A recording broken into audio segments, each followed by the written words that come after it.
And hello. Welcome to the stream. Yeah.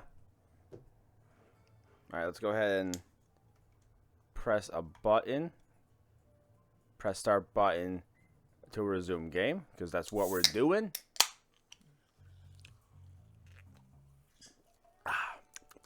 Oh yeah, cream soda. So last time, 1 week hiatus because I went to see Critical Role live instead. Um, because Thursday night. So that was cool. Um, so we did do that.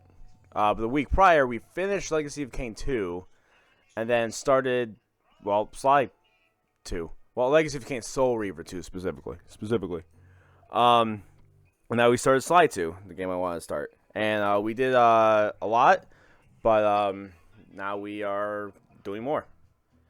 We are going to finish this heist and start the next one, but we still got a little bit more set up. I think there might be one Murray mission, but I could be wrong. Hey, Heather. Welcome to the stream. Oh, no, it's a Bentley mission. That's right. Alright, so I gotta remember the controls here. Alright, Bentley. He has his trusty... Oh, bomb. You didn't hear anything. You saw nothing. Away. You saw nothing. Aha.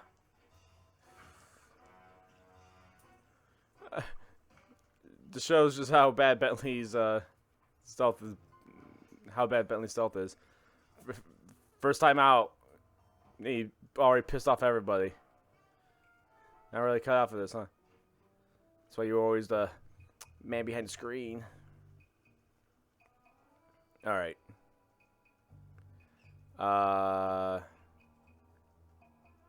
Okay, over there. Or is it... Oh, it's not... Damn it. I don't think I can get over there from here. Or can I? Also, bottle. Yeah, okay, I could just do that. I could just do that. Alright, here we go.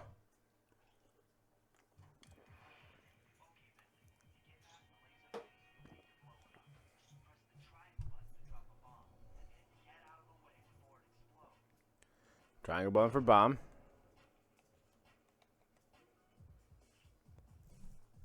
Oh, that music though.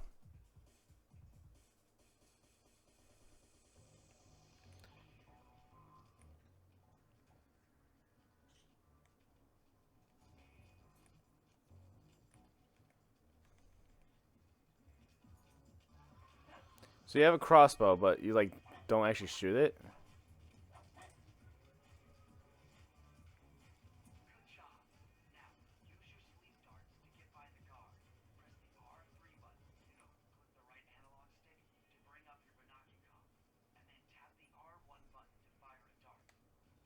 Oh.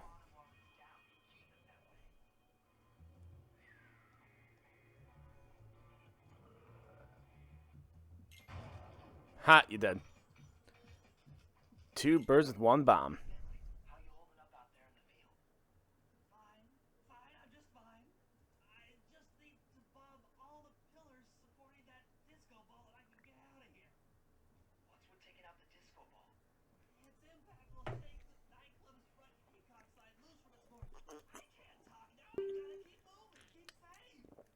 He's freaking out. He's freaking out. That's not how that phrase goes.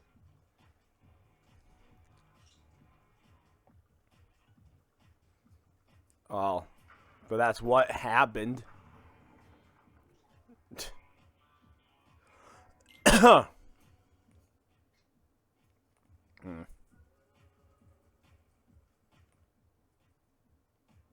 Nope, wrong button.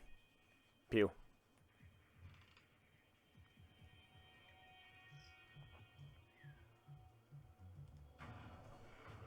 There we go, there we go. We're breaking shit, we're breaking shit.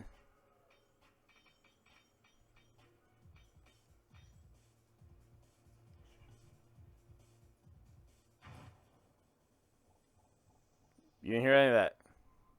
You didn't hear any of that.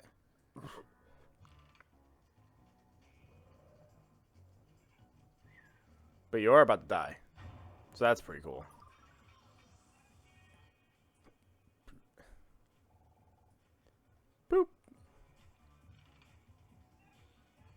Yeah.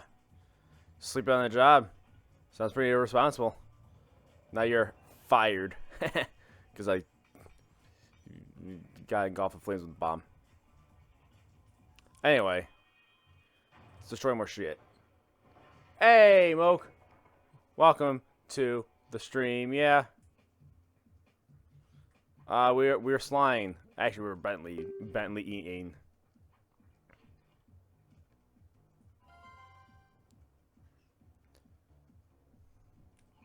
Okay, yeah, that's what I thought. Bomb, explosion, turtle walking like he's holding in a poop. He's a nerdy turtle. Not cut out for this. It's a very flexible shell, though. Yeah, we did it.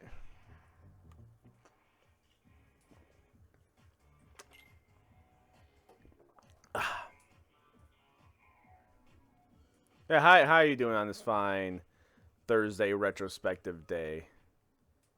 These tables look like eggs. This looks like just some over easy eggs. Right. Oh, I broke it. Break everything. Need money. Doing good. How about you? Whoa, Bentley. That's good that you're doing good.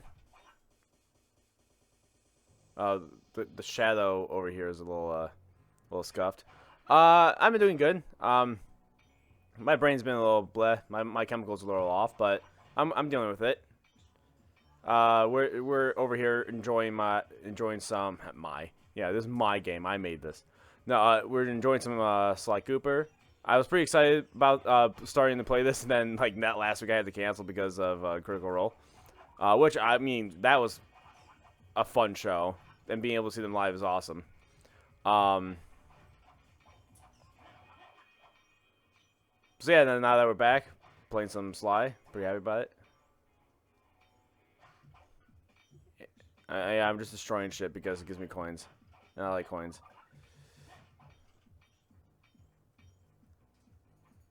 All right, I need to. Oh, I'm parkouring as Bentley. Where's the exit? I think it's from where I came from. Oh, I dodged that. Ooh. Oh, they're angry at the Mario Kart Direct for showing nothing to make me more excited for the game.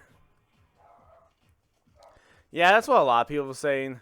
I didn't even look at it because I like to be surprised with things. So like I'm just gonna get the game and I'm just gonna do it. I saw it. Like I saw it more as like just going into as a deeper dive into what we already knew from the trailers, opposed to showing new things. I mean I don't know how much more. I mean it was pretty cool, like showing off like more tricks you could do, because we knew we could do wall riding and grinding, but being able to utilize it in the ways that they did, like all the tracks are made in a way where like there's a lot of points if you could do that is cool. I'm looking at it at a very optimistic light.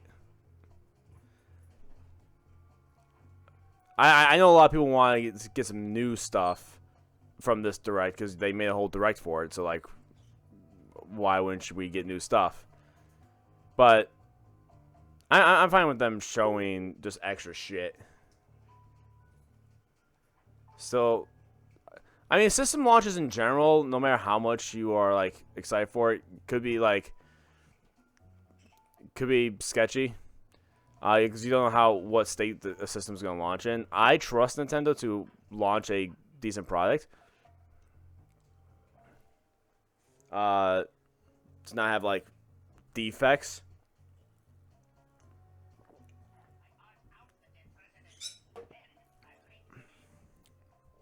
And as a fan, Yeah, I mean, chances are, because like everywhere else that there was pre-orders, the pre-orders are already out. So chances are you might not even be able to get it at launch at all. You might have to wait for Wave 2, you know? If if you're trying to get it at launch in the first place. Like, despite what the internet will make you believe, a lot of people are wanting to get the Switch, or even people who are mad at it are still gonna buy it. So like it's still, hey, bronze watch. So it's still gonna be hard to get. Oh, it's gonna sell. Yeah. Oh, please don't look at me.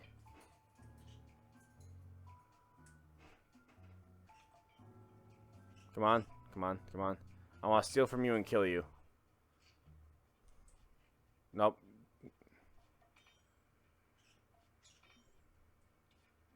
Ah, shit.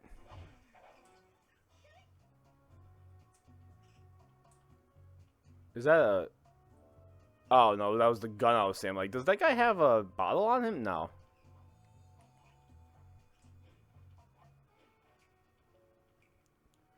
But yeah, stuff we gotta sell. I would love to try to get the pre-order. It'd be even cool if there was a financing option, but because it's just easy to pay for things when I could pay for them on a schedule, opposed to dropping all that money at once. But probably not. Probably no payment plans. But yeah, no, I'm excited. Get a Best Buy card, no interest for 12 months on a big purchase. If I could get approved, that is, because I tried getting cards recently on certain things, and they don't like how much debt I am in, because they don't like the fact that I own a car that I'm paying on.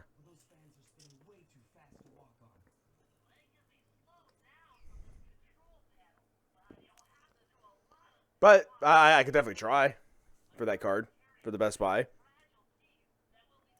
So I can try to get pre-order through Best Buy.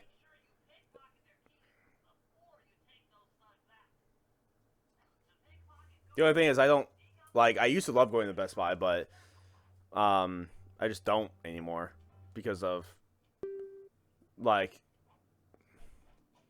they're not as good as they used to be. Also, I don't get a lot of physical, so getting a Best Buy card would only be for the Switch. I got a key.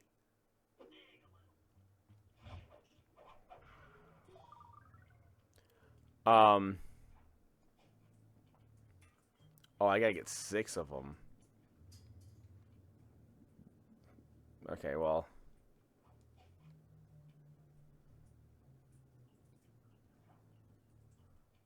Camera, thank you. Okay, good. He didn't turn around. Oh. Okay.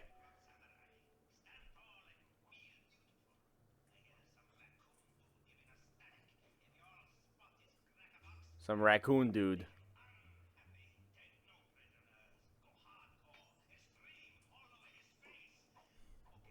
Okay, that's 3 fan controls. But so I won't know about pre-ordering um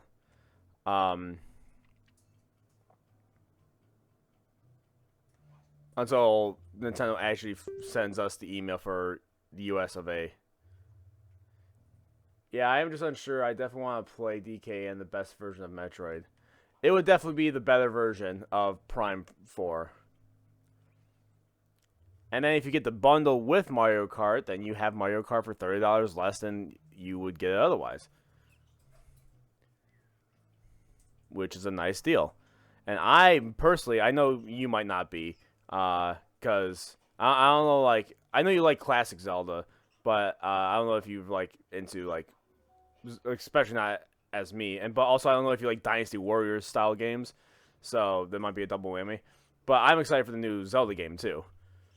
The Age of Imprisonment.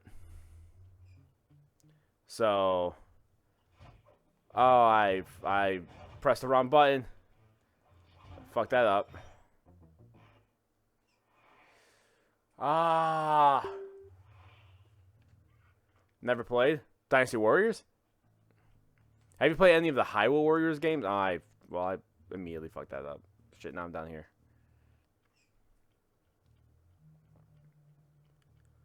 Dynasty Warriors? No, they are not micromanaging at all. It's the exact opposite. It's Dynasty Warriors as a franchise. Um, oh, I already have the 3 keys from before. Okay, it saved that progress. Okay, cool.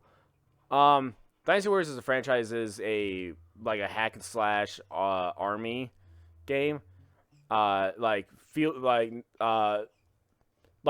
just like the Dynasty Warriors, like China, not feudal Japan, but like old China, um, like straight up like wars from like thousands of years ago. I don't know Chinese like eras, but like yeah, the dynasty, the War of Dynasties.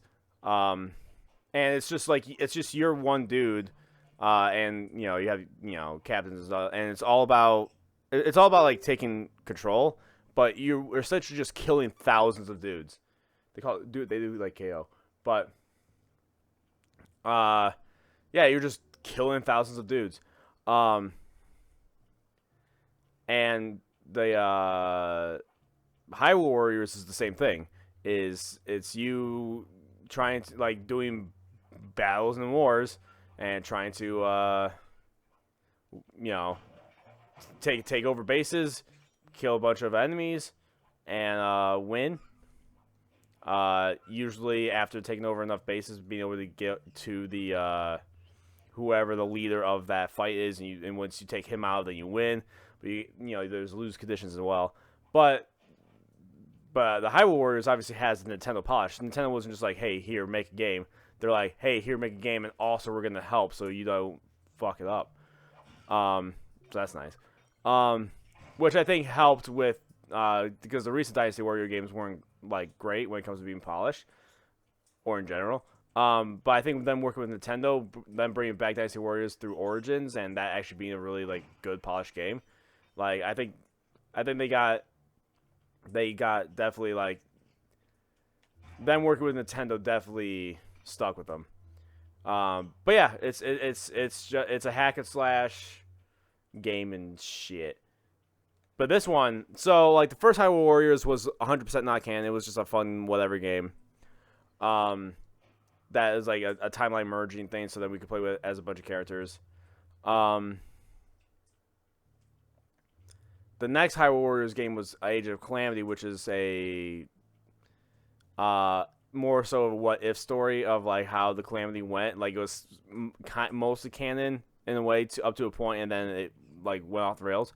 And it was definitely not canon to the Breath of the Wild that we know. But this one, and you can tell by how it's advertised, that this one should be fully canon, as opposed to it being titled A Brand New Story. Or advertised as a brand new story. It's advertised as the events leading up to Tears of the Kingdom. Meaning, hopefully, this is actually going to be fully canon, and we could actually live out the imprisoning war as it happened. So I'm excited for that when it comes to the Switch too. So that's definitely something I'm excited about.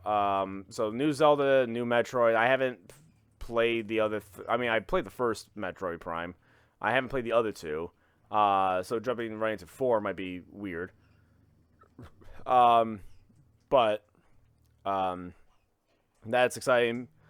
Mario Kart, upgrading games. Like I haven't played Mario Party, so I could play that. I could play the DLC for the Kirby Forgotten Lands, and I have NSO, so I get the DLC for free, which is nice.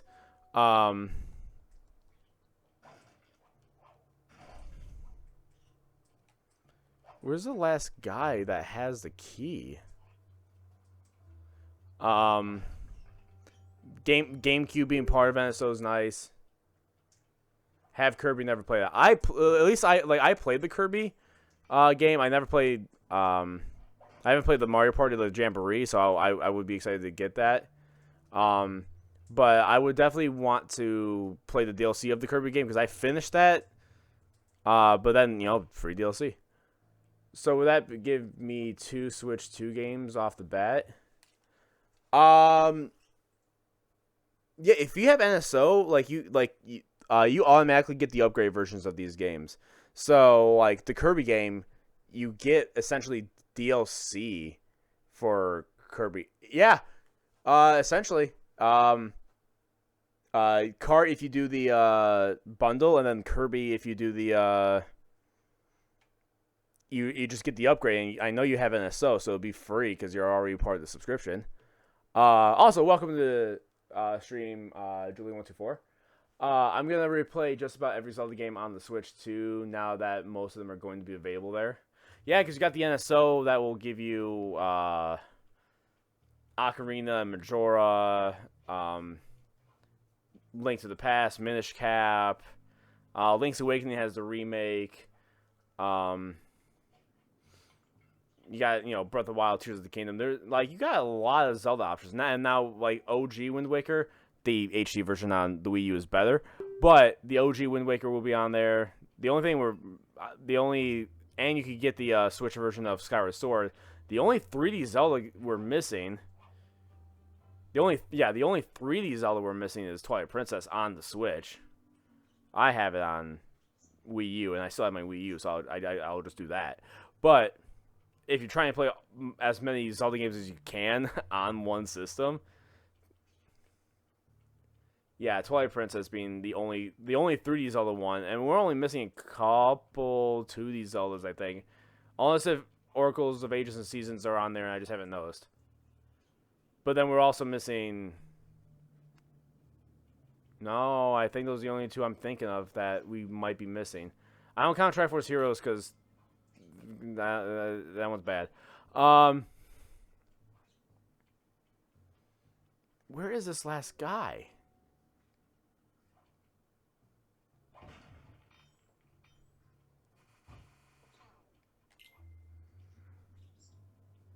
Where's his last key?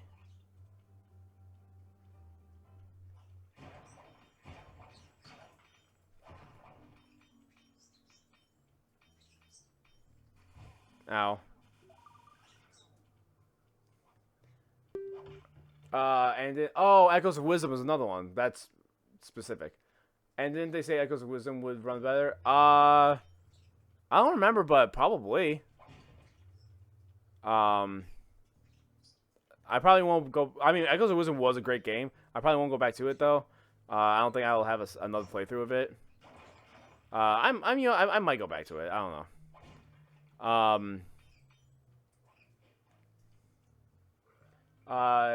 Did that have performance issues? I played the game and had pretty much no. People always say because if the frame rates aren't fully consistent, that means that there's an issue, performance issues, which I guess technically it is. But for people who aren't huge sticklers on some frame dropping, depending on what's happening on screen, then it's fine. I played it on. I still have my Switch 1 Switch, and it ran fine. I didn't really notice anything. So but adding extra performance isn't a bad thing.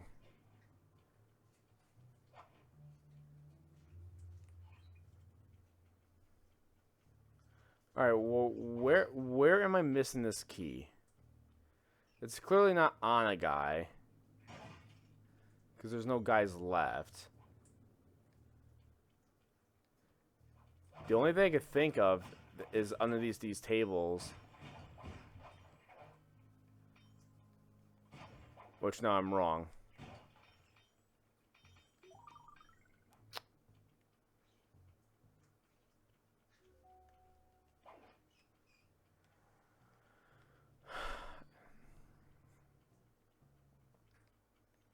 I heard it's janky. again, I mean, just like what Julie said, I didn't notice anything. So, like, again, there would be some moments of frame drops, but I wouldn't call it janky. It had the same issues that the remake of Link's Awakening had. I heard a sound over here.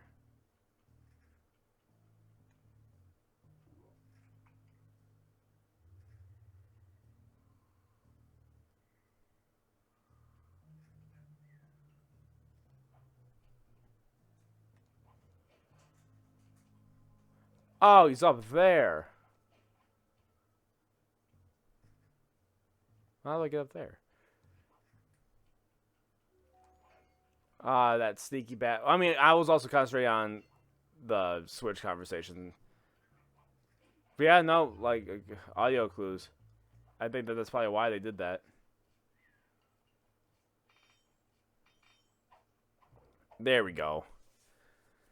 That took much longer than it should have. Like much longer than it should have. I should have been done with this like 20 minutes ago. Oh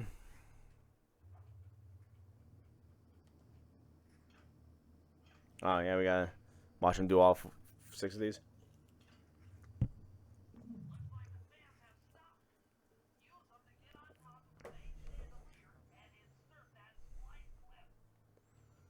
Yeah, insert it. But yeah, so like I had the same issues optimize because it definitely used the same engine as Link's Awakening, so I had the same issues. But I didn't find them enough to, like, yeah, sure you want things to be a lot more smooth in general, just for anything, but I didn't find it as an issue. Oh, Heather with the hydrate.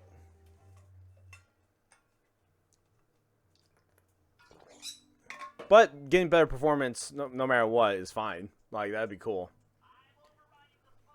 I also want to know if I can keep my account active on both Switch 1 and Switch 2. I'm sure you can. I personally wouldn't see why not.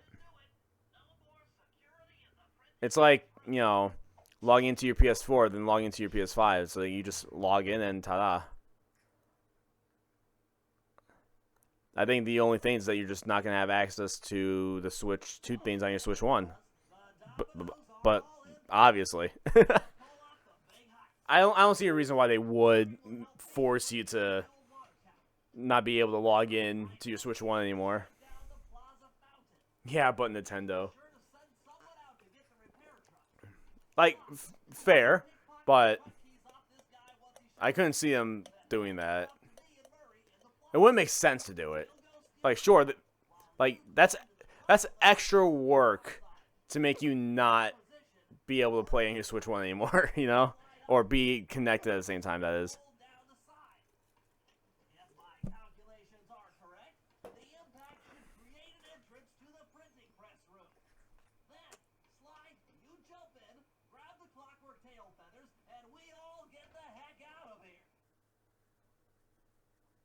Yeah, what he said. So, like, I mean, obviously you can't be literally logged in at the same time.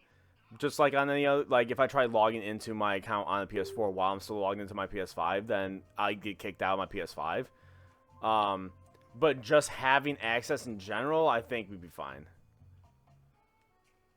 Even if they force you to switch over, I don't see much of a reason you shouldn't just play all your Switch 1 games and Switch 2, except novelty.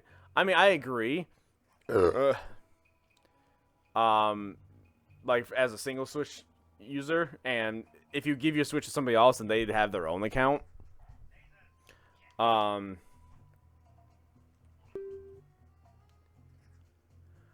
data space. But that's why I just use a micro SD card. Yes, the only like I understand why they're doing it, but the only thing that's annoying about like one of the few things that I will not be positive about is the fact that you have to use a very specific type of SD card, like the higher class one. I get why, because the higher load times and all that. Um, it's more optimized to use that. Just like you have to use a heatsink M2 drive if you want to expand your hard drive in your PS5. Like, you have to do that. And I get it. I just don't like it. I would love to just take the SD card that's in my Switch and just shove it into the Switch too. But no, I'm going to have to get the special SD card and then do a file transfer. Can I hit both of them? I can make one of them run.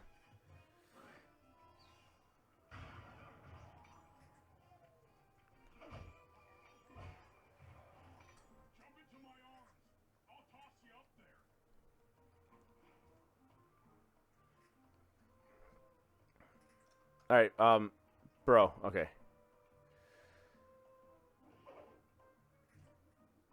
We did it.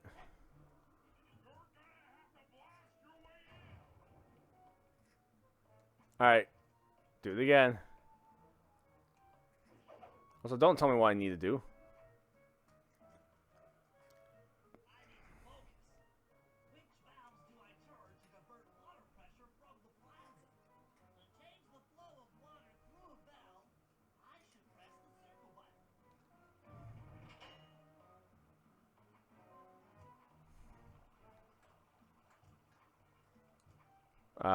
Well, where's this going? This is going there. So if I do that.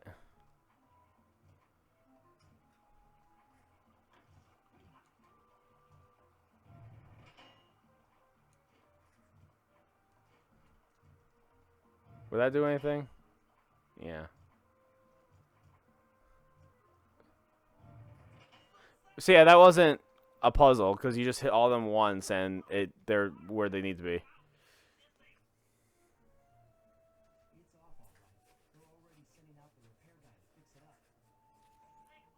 The repair guy is a big guy with a gun.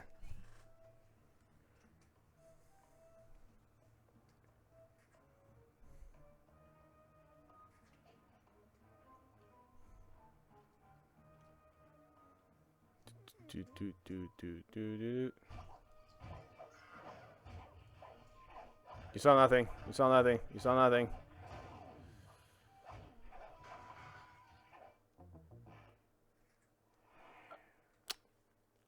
Alright. I don't know why the first guy had to hear me. Yep, I know it is.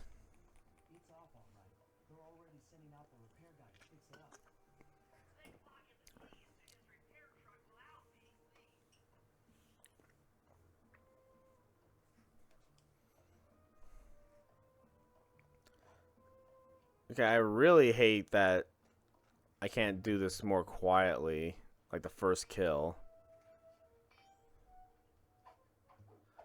I got a silver watch. Oh, okay, they're fucking off. Okay, cool. They don't just follow them. They're not bodyguards. Got it. Repair truck key.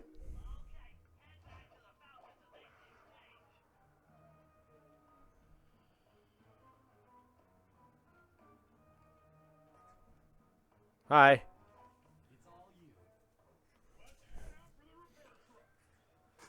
All right. Well, where's the repair truck? Do you think the Douglas boycott would be enough for Nintendo to cave in lower prices? Or do you think this is some kind of loud minority? Oh, 100% loud minority thing. And even some of the people bitching are also gonna buy it anyway.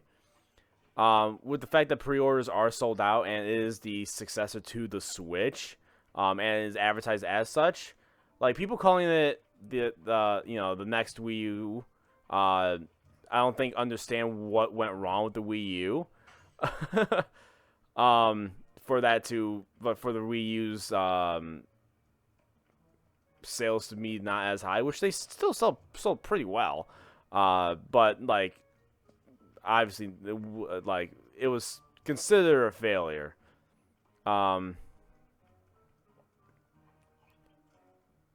But I don't think people understand what actually went wrong with the Wii U in order for the console not to be sold well. it wasn't because of the console itself. It was because of the marketing around it is what made it fail. So it's definitely not, it's gonna be nothing like the Wii U.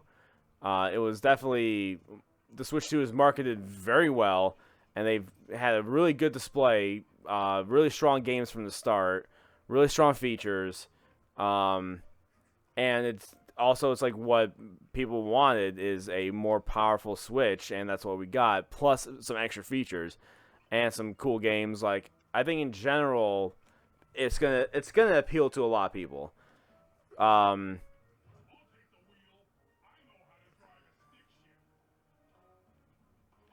yeah, I love my Wii U.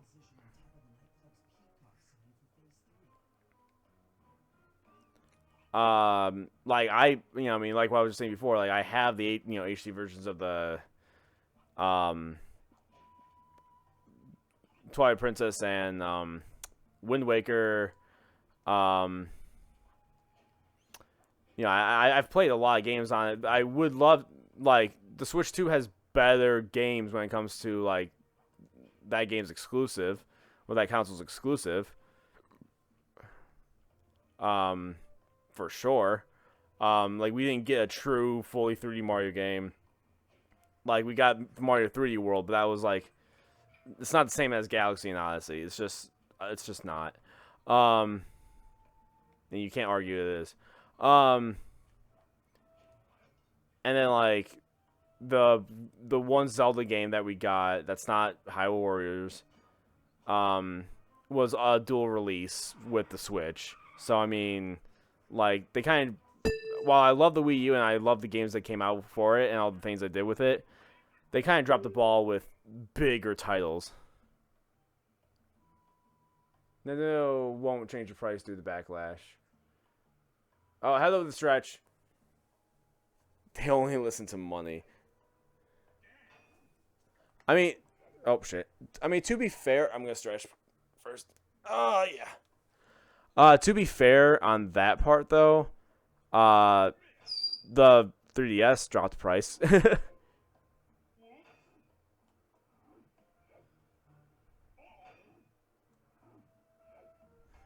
There we go.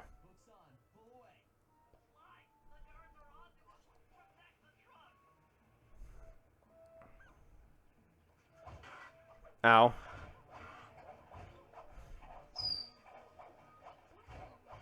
Get wrecked. 3DS dropped because of low sales. True. And that's the whole vote with your wallet thing. If people find value enough in the Switch 2 to pay the price that it is, which I think, like I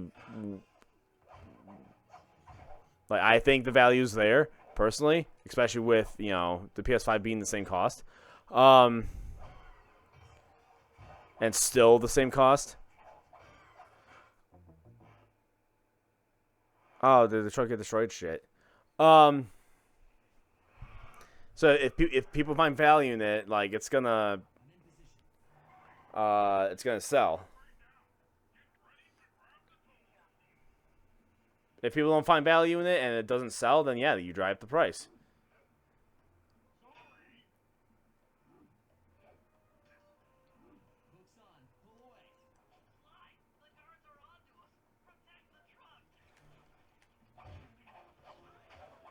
Yeah, get away from the truck. My truck.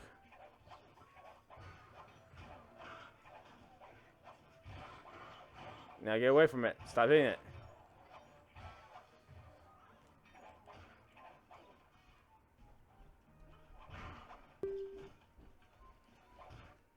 Like Zelda, I can see being 80. But Kart is just Kart. I mean, you could say it is just Kart, which, yes, it is still just Mario Kart game. But they did add a lot of features to it. They not only just like in the gameplay improvements, which would have been enough.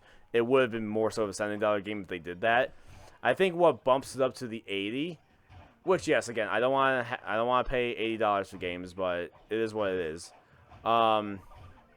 and that's why I would get the bundle, because then I'm not paying $80 for it.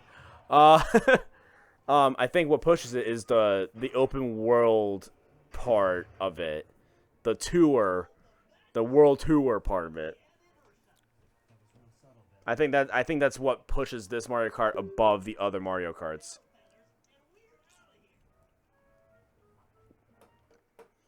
I want to preface that I'm not a huge kart fan. I haven't really played much since N64 and GBA, and that's fair. If you don't find value in the game because you're not a fan of it, then like that's totally fine.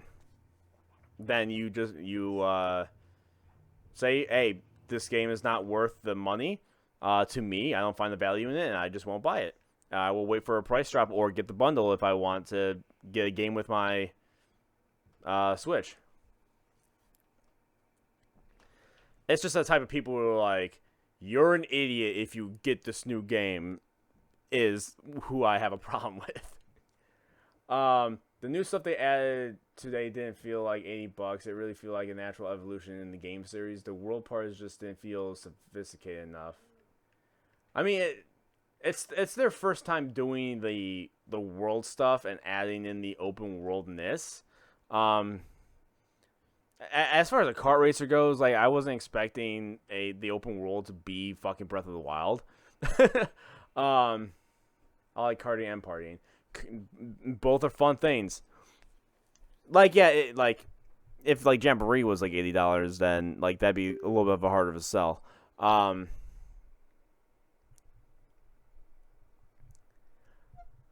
Also, partying is like a normal word, right? You didn't need a hyphen. So like I mean, again, I can see where like you don't like have the value. If you don't think the open world is enough for the extra extra $10, because the normal price of games now is $70 until told otherwise. Like I get it. I'm not like shaming anybody for thinking that. I think it's fine. Again, it probably should be 70, but they think they put enough work into it to garner the extra. All the costumes for the people, having an open world, having the tour, making all the tracks connected as opposed to just isolated tracks and whatever. Again, I'm not expecting it to be Breath of the Wild. It's still a kart racer.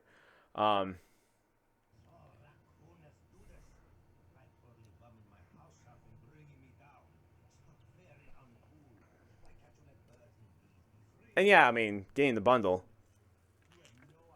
The bundle is the best way. You're saving $30. Like, that's kind of a no-brainer for me. Like, they all should have just been the bundle to me, but I get it, not everybody wants to play kart, but $30 off is $30 off. I also wish they went a Smash route instead of random useless. Like, I honestly like. I think going the Smash route would have been cooler than another just Mario Kart. They could have done like instead of Mario Kart World, do Smash Brothers Kart, and they could have still done the open world aspect, and then like kind of do like like what Sonic Crossworlds is doing, is having portals connect the disconnect like having the disconnected worlds, the portals kind of connect them. So you could be in a Mario open world area, and then you could transport yourself to a Zelda open world, and then a Pokemon open world area with all the tracks in there. Everyone is here again. Yeah, I mean, even if it was just Nintendo characters, at least for the first kart rendition of Smash Brothers, like you have a lot of IPs to play with. You got Star Fox, Zelda, Mario, Metroid, Donkey Kong, which is kind of Mario, and you got a lot of characters to pull from all these from your big series. That could have been a good idea. I feel like that might have been the better idea, opposed to now we get to play as Goomba and Cow, which I know a lot of people are excited for Cow because Cow. But I think the Smash, like the adding in Nintendo characters, making it more of a Nintendo kart racer opposed to just a Mario Kart racer. I think the reason why they're not doing that is because the name and the branding of Mario Kart is so strong that they don't want to divert from that. They're scared to be like, oh, this is just like Mario Kart, but it's not the name Mario Kart because we're doing other Nintendo characters because it's whatever. It's Smash Brothers now. It's Smash Kart, Kart Brothers. I don't know. I think it's just because the Mario Kart name is too strong that they don't want to. They don't want to risk the lack of sales because, like, more people know what a Mario Kart is than what a new edition would be. Even if you try to use the Super Smash Bros. Name with it, I still think the Mario Kart name is too powerful. But I do like that idea better. Like, we could have kept the new gameplay mechanics and could have kept the open world, but just have it be all the Nintendo characters opposed to just Mario. We already had a taste of it with Mario Kart 8 DLC, so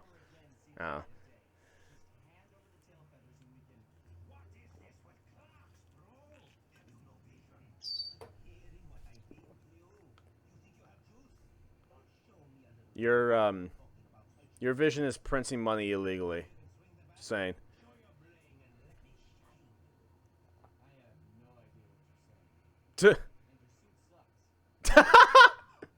I have no idea what you just said, and your suit sucks. I love it. Alright, now we gotta fight this guy. So it's been probably 10 years since I've played this game, so I don't remember how to actually defeat all these bosses, but we'll figure it out as we go.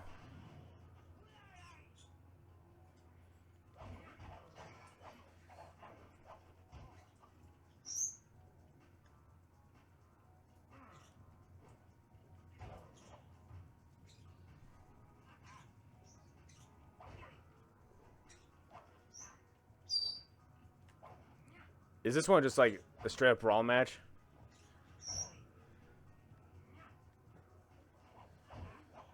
Yeah, no, I just straight up fight him. Okay.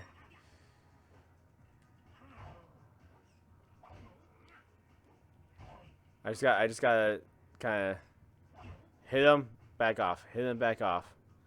Oh, he teleported. Ow, ow, pain, suffering. What'd you, huh?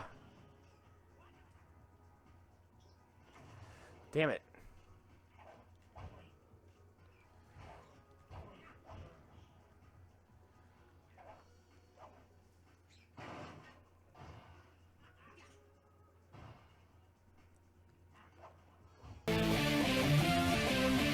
Hey! F this whole time. Jufy 124 just podscribed. That's a Jufy, not Julie. Jufy. It's been an S this whole time. Thanks for the sub. Very much appreciate it.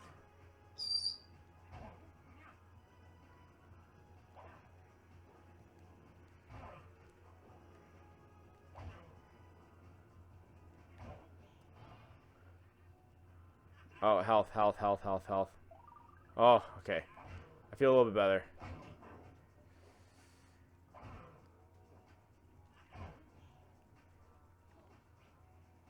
Alright, he teleported.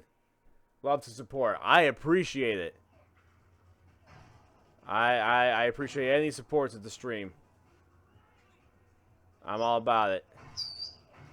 I'm glad I am entertaining enough. Alright. Waka. Okay, well.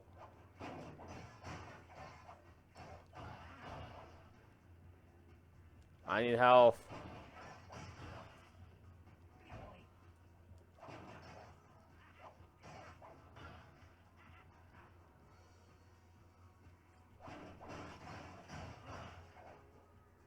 Away with you.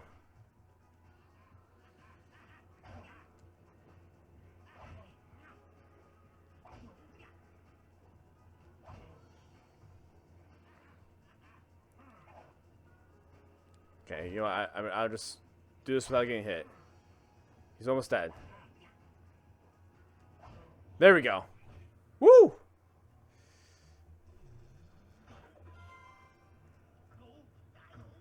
Oh god. Oh god. Oh, he is. Oh, okay, I thought he got literally grinded.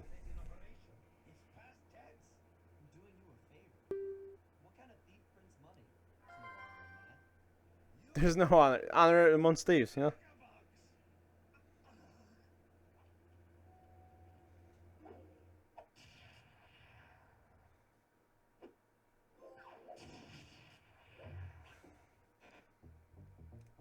You just thought. Oh, okay. I'm gonna pause this real quick because I'm reading a message.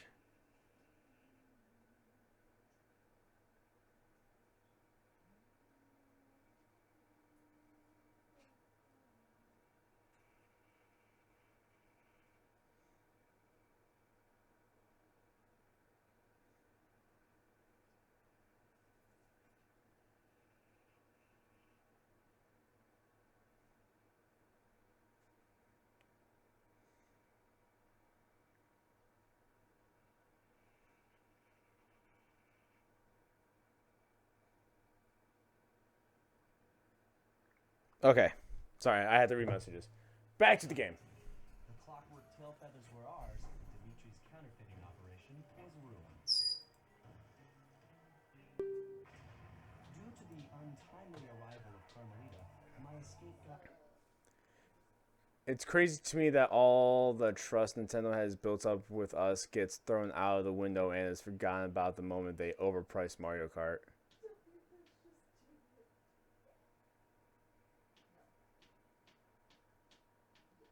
Yeah, that's also the thing. Like how like fickle gamers are, and how like fragile. Like yes, like Nintendo doesn't do hey, trust him with the 2 points.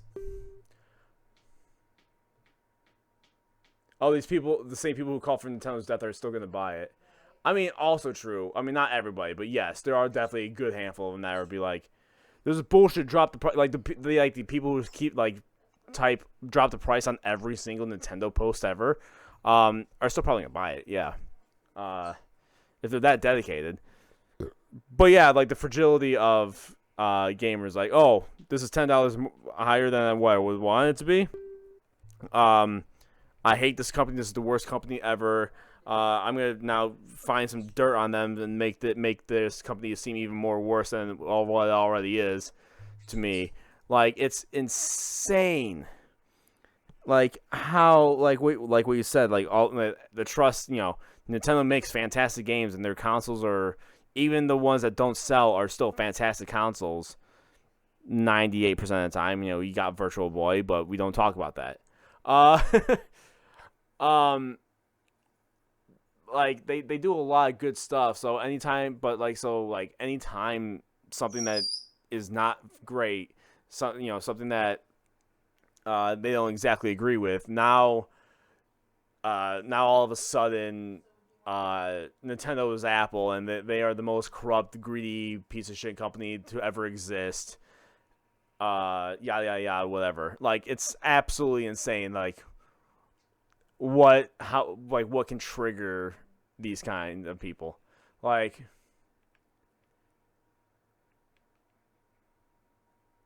the next man Zelda is going to win the game of the year.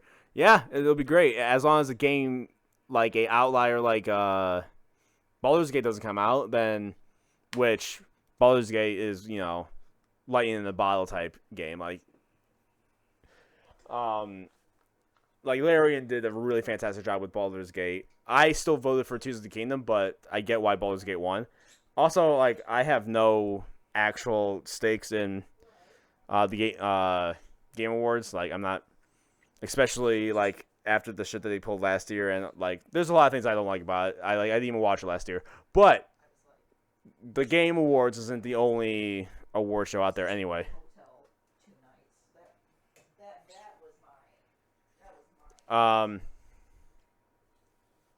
Yeah. With the squawking over there, I know I know mom's in the bathroom, and you always have to make sounds when somebody's in the bathroom down here, but could you just like not? Like why? Why do you like making sounds when somebody's in the bathroom? You just because you hear sounds that you can't see, so then you're like, I'm gonna yell about it.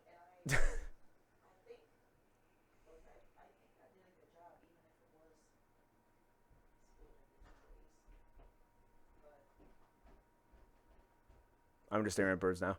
Also, hi, Tristan. And Burbs. Oh, Carmelita. Just missed me as she took it out on Dimitri, shutting down the nightclub and throwing the frustrated forger behind bars. The gang and I headed out of But yeah, town for a week in Monaco. well, we'll let this cutscene play out first. And I figured the team had earned themselves a well-deserved break.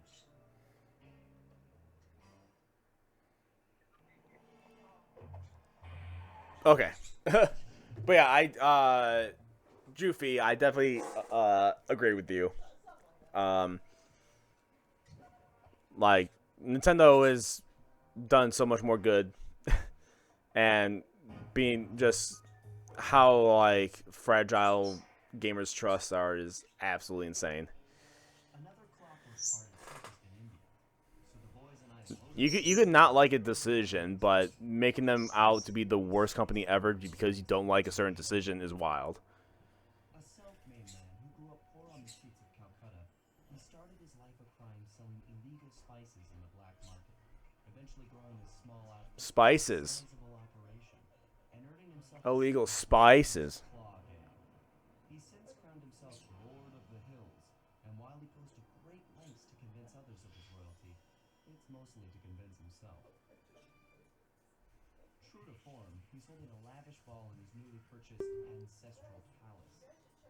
They still make phenomenal games and deserve to get paid for it. 100%. Show off his I latest agree. acquisition, the Clockwork. And the Switch 2, even though like yeah, you could bring up the whole like the Steam Deck's a thing. Steam Deck's clunky, and not everybody wants to work with Linux. Like even though yes, the Steam OS is pretty user friendly, like some people just want to play a Nintendo game. Some people just want to like carry a not clunky system. Like the Switch is like definitely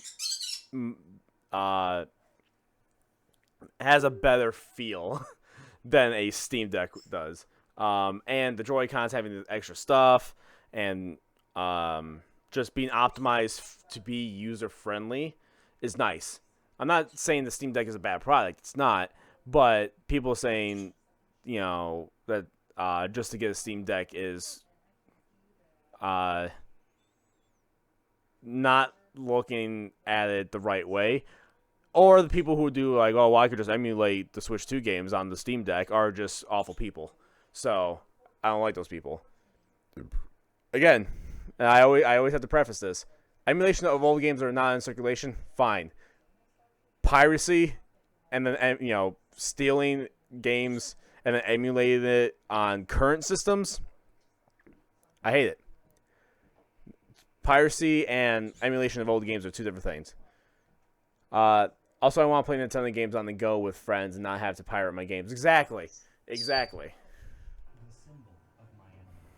If you saw the wings silhouetted against the night sky, it was already too late for you, especially if your name was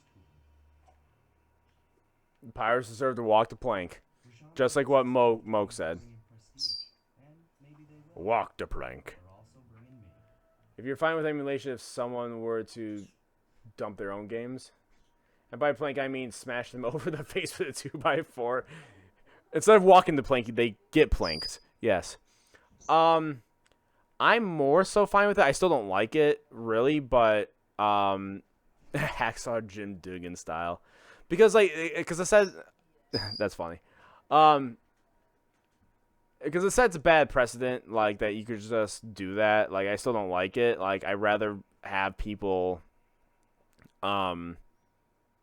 play on the original hardware.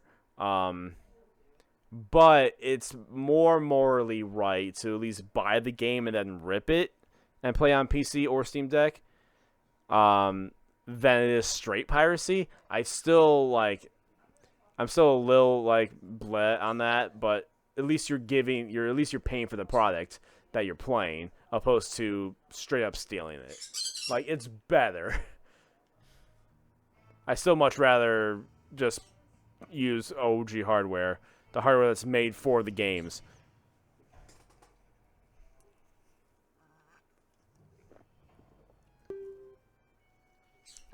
A starry eye encounter. Oh, and then yeah, emulation for game, like just downloading ROMs for games you can't get anymore. 100%. Like resale shops, like if the company's not making money on the game anymore, who gives a shit?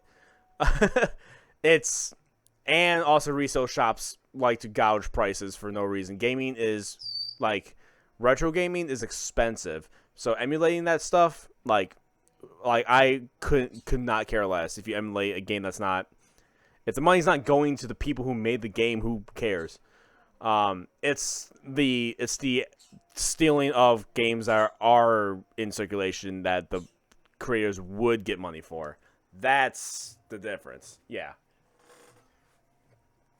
For games that you can't get or don't have access to for preservation is awesome. Yeah, 100%. Like, I've emulated plenty of old games. Hell, I do Ocarina of Time randomizers, and I just recently did the Iron Mario Challenge, which is a insane randomizer for Mario 64. Like, that, all that shit's fine. Like, I do that all the time. Hell, technically, this is an emulator. Because I'm pretty sure the PS5 version of Slide 2 is emulated. I'm pretty sure, just with trophy support. But it's like, again, all that's fine. It's the people who are like, well, I'm just gonna pirate Switch 2 games and put it on my Steam Deck. It's like the same thing, which it's not. But especially with a lot of a lot of Switch 2 games. Needing the Joy-Con, like you can't play Mario Party with it. You can play Metroid Prime 4 with it, but you can't fully utilize the features, and stuff like that. You can't fully utilize the games anyway. Are there set stream times like a schedule for my stream? For me doing the Twitchies? Oh, that is wild. The cut on the table is almost the cut, like almost the cut of the frame of my camera. Yes, I do have the schedule if you scroll down. I don't know if you're on phone or PC, but if you scroll down, I do have the schedule. Mondays is my Song Request stream, where I play a game that's not super story heavy. And I opened up song requests so you could request songs and we just chill. It's kind of a chill night because it's a Monday night. Wednesdays, I show Heather games or we play games together. Right now, it's Final Fantasy IX. So it's me and Heather on Wednesdays. And then Thursdays is the Retrospective, which is me, like, right now playing Sly 2. I used to do Fridays. I don't do Fridays anymore. Heather's doing Fridays by herself now. So we got the whole week covered. On Tuesdays, I play D&D with friends, but that's not streamed. That's just... I just don't stream on Tuesdays. So Monday, Wednesday, Friday, PlayPod streams is the schedule. It's Saturday night is the hot tub stream. You think I have the money for a hot tub? It'd be more like a warm bathtub stream. Hot kiddie pool. That's in the budget.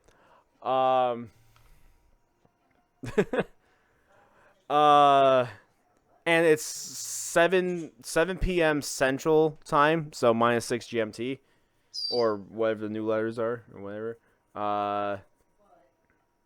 Bath plus 10 pounds of Alka-Seltzers. Yeah. No. D&D is awesome, dude. I've been playing for years, and I'm about to DM my first session. About to DM your first session today? That's exciting. Yeah, I love D&D. Me and my friends play D&D every Tuesday, and we switch who DMs depending. Once one campaign's done, then another person takes over. Super fun. I love myself some D&D. If I had my own studio, or if I had a house with a bigger area, I would totally do a D&D show. But I don't have the space. Don't forget the 100 gallons of baby oil from the Diddy party. I think that would get me arrested. All right, I have. Oh, this is all right. Combat dodge, sidestep enemies, and combat press X to purchase. Well, obviously press.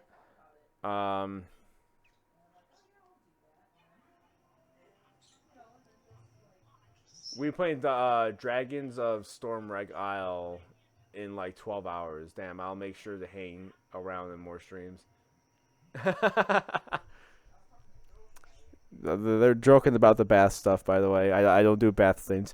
I would love to do a D&D show. I really would. It would definitely be not on the Tuesday nights that we normally play because that's more of a relax. Like, yes, we get into it, and I try to get into it as much as I can with like, with a good story and character stuff. But there's also a lot of fucking around too.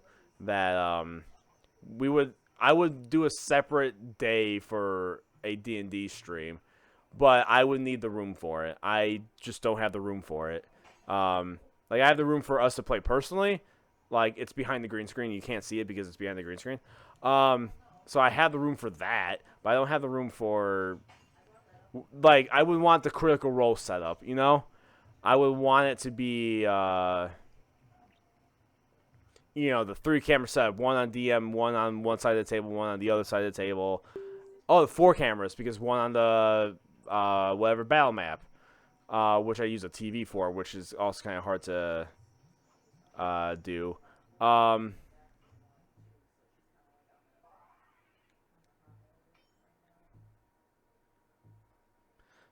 Jump to heroic heist. Cool. But yeah, so I would love to do. Yeah, I mean, who doesn't want more? I mean, I agree. But yeah, so I would love to do a D&D show, and I would definitely set it up like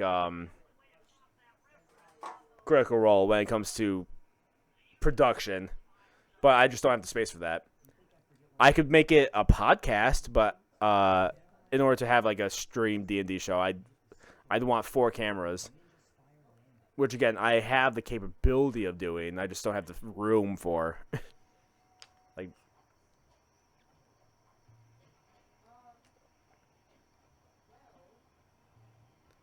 but yes. So the schedule is down below.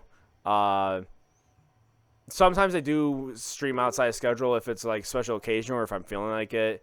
So yeah, sometimes that does happen. Like Theater of Mind podcast. I mean, I guess like I would like still do a battle map with us, but I would definitely describe or have some whoever's DMing describe more of what's happening because since you can't see it, it would definitely more be Theater of the Mind for sure. For podcast reasons.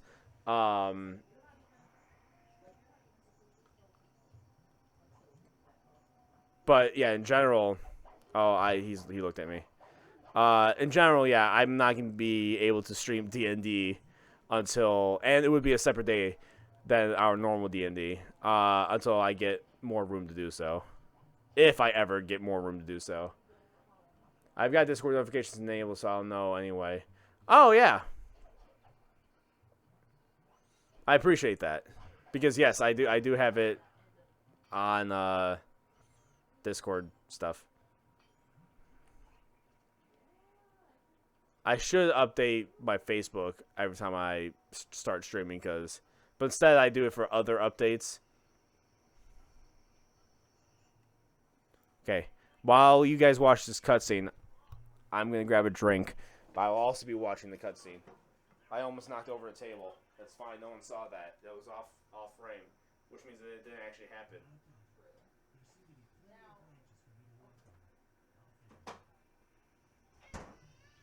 Oh my god, cat.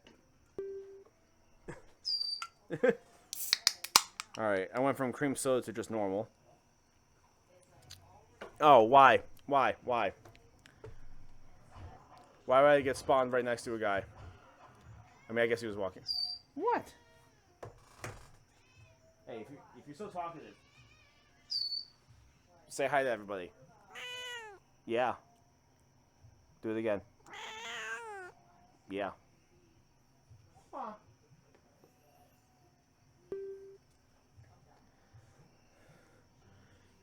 Have you played editions other than 5e 2014? I have seen gameplay. I have seen other editions be played, and we've talked about like what's different about the other editions. I've never played anything outside of I've played 5e 2014, and we are currently using 2024 rules. So like 5.5, I guess we could call it.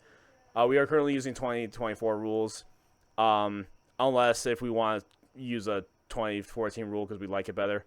But in we are basically transferring everything over to 2024. Um, um, but yeah, no, I've only like truly played 5e.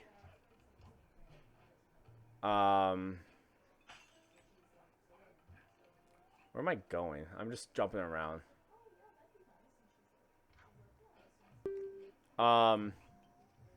Now I've tried learning Pathfinder a little bit, but it's too crunchy for me. It seems fine. I've played some board games that are very D&D tabletop inspired. Like recently we just played House of the Manor, I think it was, which I basically ran. Um, so it was very like a board. It was like if Clue was made into a D&D game is basically what that was. Um, but as far as like sitting down, I've also tried learning Daggerheart, the Critical Role game. Um, but I haven't like actually played the game with it, and I don't know like even like watching it and learning it. I don't think Daggerheart's for me. When it comes to play, I haven't really read through or cared about 2024. Is it better or just different? It's mostly just different. There's some things that are better. There's some things that are not better. It's a lot of it different. A objective thing that's better is healing. Healing spells just do more healing base, which is nice. It actually makes healing least worth it, opposed to like higher levels. Like, why would I waste a level 1 cure wounds if you're just gonna go down? I'm just gonna wait for you to go down, and I'll cure wounds then, because you're gonna go down no matter what. So I'm gonna have to do level 2, level 3, level 4 just to make sure you're still up. So healing, there's more healing. I know about the healing because that's what I pretty much do anyway. The 2d8 and upcasting is way better. 100% way better. Yes. There are some changes to classes. I don't like what they did with the Druid's Wild Shape, so I just do 2020. I just do 2014 Wild Shape, because that's better. But otherwise, yeah, that's fine. It's a lot of just different stuff. Paladins were kind of changed fundamentally. They were balanced to be less broken. So like smites aren't as broken as they used to be, because it's a bonus action to add a smite, opposed to just smiting every hit. Like, yeah, you waste all your spell slots, but you could kill something you kill a boss in 1 turn, 2 turns, because you used all your smites. But that's also, I think that's more of a DM's fault if you just don't make your characters or make your players use your resources enough before a boss fight, to make the boss fight harder if you really want it harder. But I know that is a known issue, so they balanced it to make smiting less broken. There's a lot of like minute changes here and there. A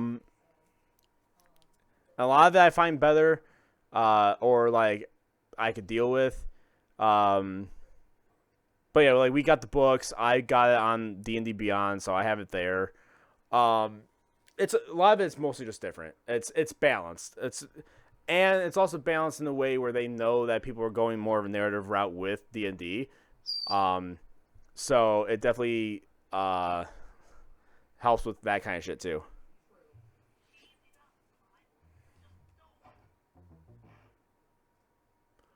I just wanted to hit a chair and I immediately failed.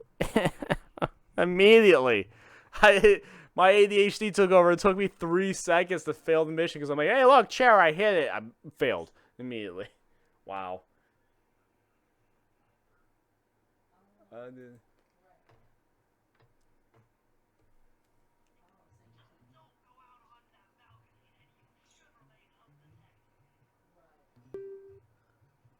I'm sorry that you have to pause the game all the time. Oh no, it's fine. If it's like if it's something I want to concentrate on when it comes to talking, like it's fine. Okay. If I don't go on he likes it. I like talking. Makes the show fun too. I'm glad Moke thinks my show is fun. All right, you say as long as I don't go to the balcony. This is just would that be would me going here cancel the mission? Yeah, because this just leads me back to the outside. But I need to go in here.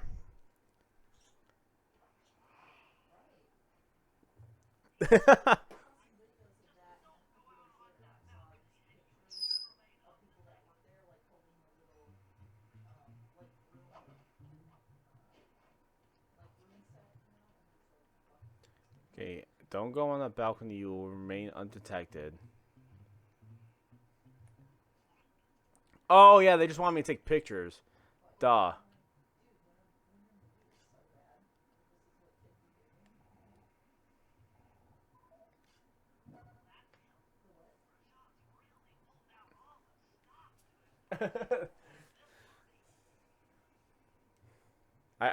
For some reason I forgot that the first mission is always take picture mission. I don't know why I thought like I have to go in there, but don't go to the balcony. I wasn't paying attention enough. ADHD strikes again. Here's 25 bits to help you with your hot tub fund. Now pop off the shirt and pinch those nips while saying L.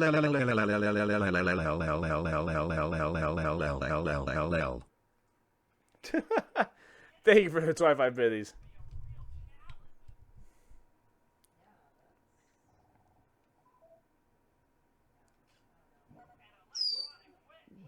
Ahead of throwing the cats out.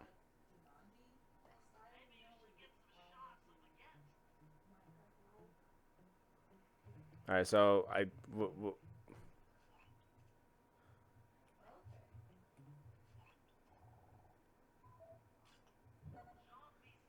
John Bisson. Not Bison, Bisson.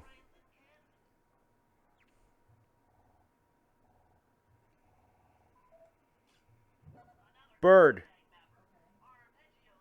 Arpeggio.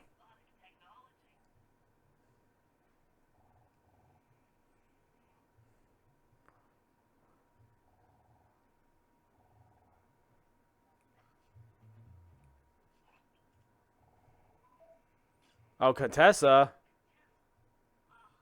Spider woman. I like how it's like this world's just full of like anthropomorphic characters. So like any animals on the table.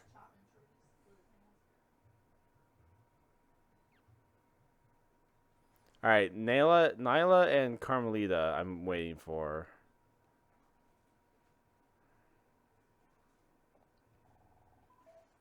Carmelita. Oh, and she's in a dress.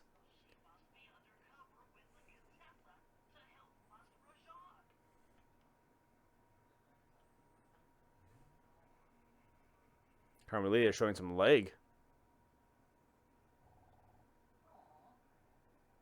All right, we just need Nyla. Oh, she went all pharaoh.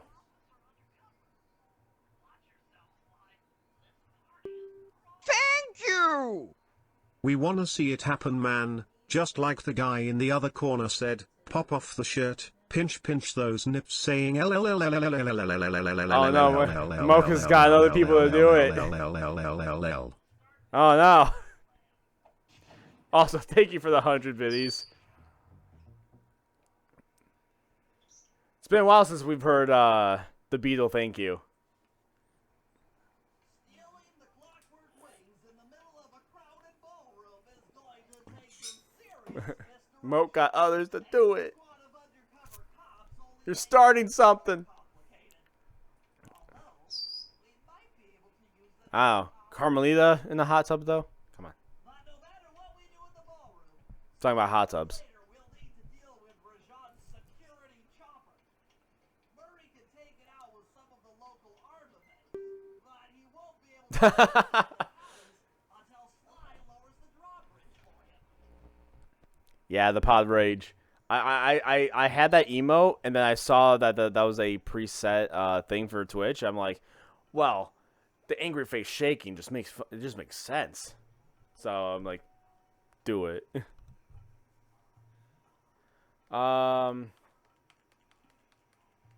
GG. Oh, wrong button. What time is it? Okay. Are the only missions slime missions? It looks like.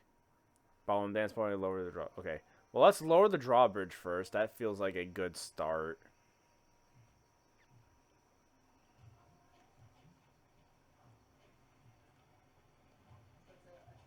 I mean, come on, let's make it happen. I mean, 100 bits. It's definitely a centimeter towards the hot tub, but that is a whole centimeter.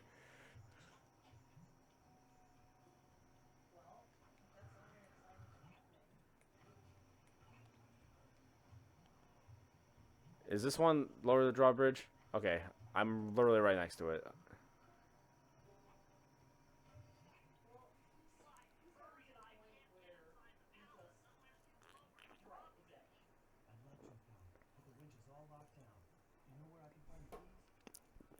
In their buttholes.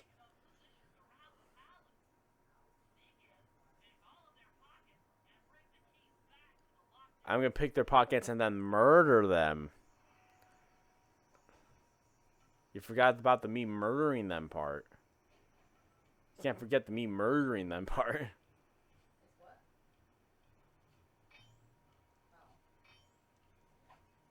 Haha, I got a silver ring. That's a massive ring. That's a bracelet. How many centimeters does one man need is the question here. If I do a quick Google search, by the way. Amazon. Hot tub. Even just a blow up mattress one is $660. Oh, there's one that's cheaper here. $568. $470. Okay, 440 has. Oh, yeah, but how big is that? It says it's 4-person.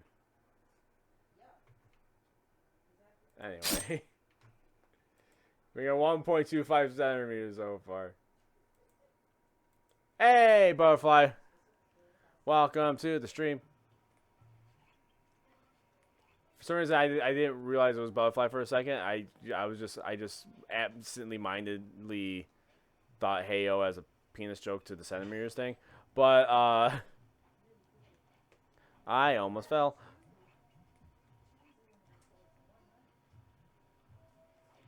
Oh, I didn't judge that ledge correctly.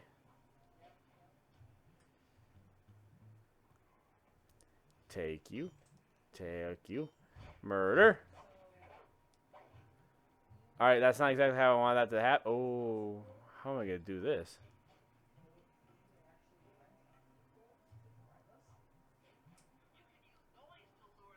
That's what I was going to do, Bentley.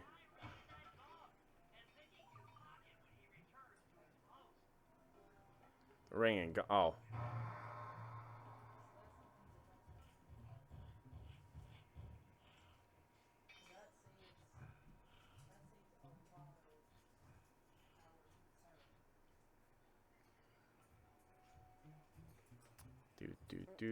Do. I took your key. And I murdered you. That's the more important part. One day, I want an official hot tub donation goal.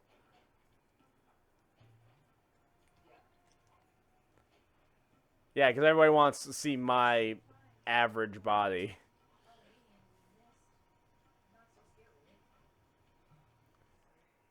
Agreed. I'm surprised Heather hasn't already started one. I mean, I would love to have a hot tub would be fun. It's the stream part. Ooh. Not your whole body. Just the nips. Oh, yeah, Butterfly said it too.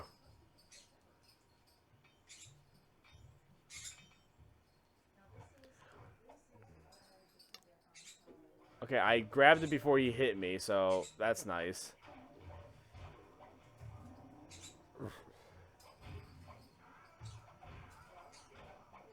No, don't you scream for people.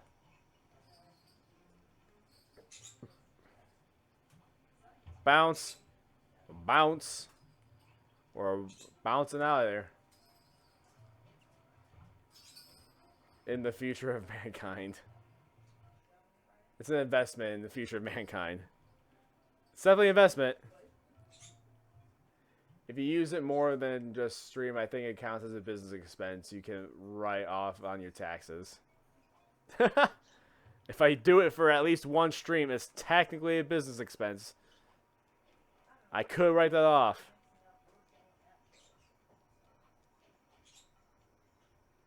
Whenever I decide to actually do Twitch taxes, because you have to make like a minimum amount in order to like have to do taxes or whatever. So I'm like, 1099 takes a long time.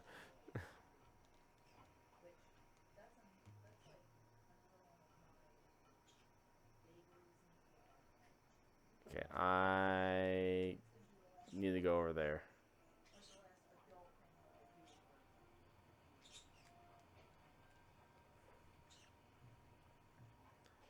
Alright, good thing you're only looking that way. You never look at a different way. So I'm just going to steal this key from you. And I killed you. I kill you. Also, I see a bottle, so I want to collect that bottle.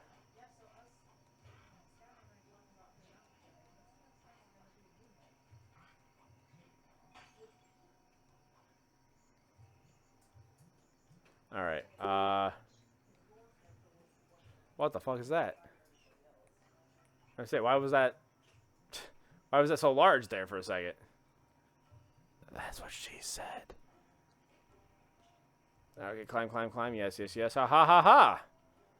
So yeah, I did not. This was the probably least efficient route for this mission.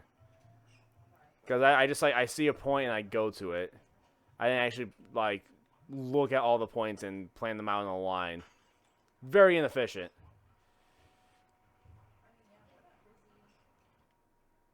That's a business person right there. They know how to get stuff done.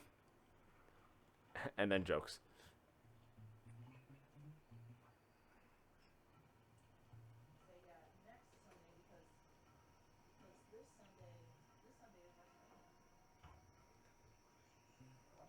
Nope, you didn't hear anything. Nope, shut up. No, you didn't see anything. Shut up. Nope, you're not chasing me.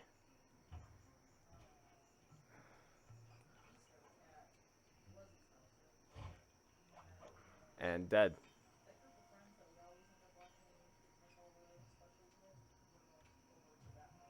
Oh, he stopped. He stopped. I wasn't expecting him to stop like that.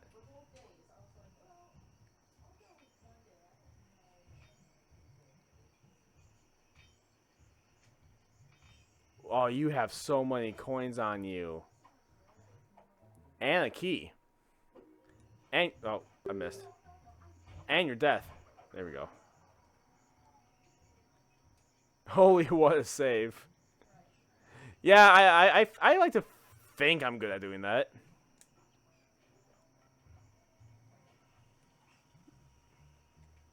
I feel pretty good about it. Alright, now I gotta go back over here. Gotta collect it from this guy. That was actually right next to the safe house. Didn't see it. Alright. Just keep running. Just keep running. Just keep running. Boom, boom, boom, boom, boom, boom, boom. Okay, so I have to. Oh, no, no, no, no, no, no, no, no. Alright. It's fine. So now I have to actually leave this area because the guy is on the other side here.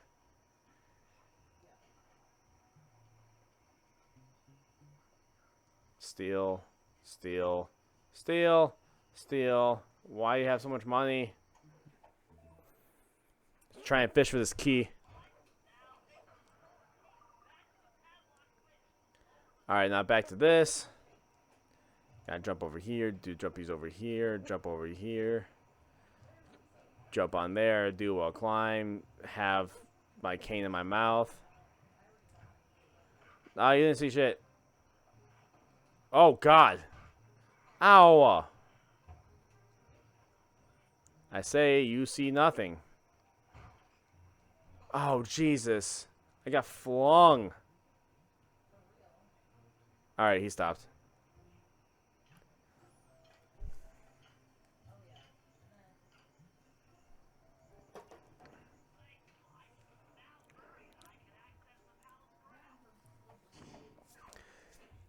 You're so right on that, Bentley. You can access. But first, I'm still sly, so I'm gonna do the ballroom dance party.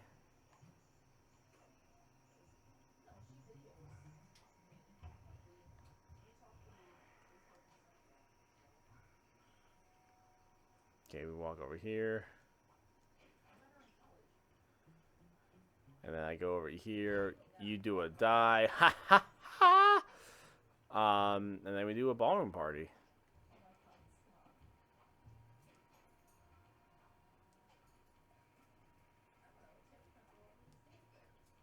And bam, boom, boom, zabow, wom. You saw nothing. Haha, you really didn't. I'm not getting chased. Haha! Alright.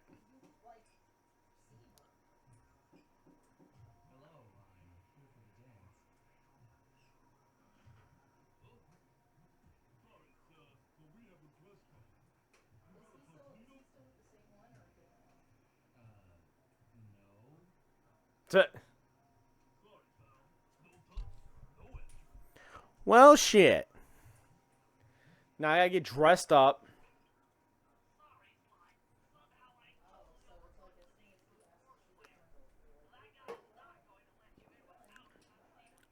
Don't beat yourself up, Bentley. At a party this ritzy, there has to be a spare penguin suit around here somewhere. Try the guest house. Someone may have overpassed. Yeah, let's steal from a guest house. Woo! Stealing. Because we are the thieviest raccoonus.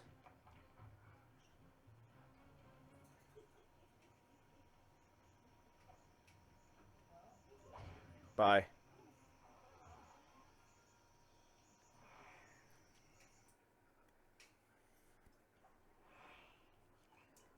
Okay, Bentley. I'm in position inside the guest house. Have any intel for me? There's probably guests here.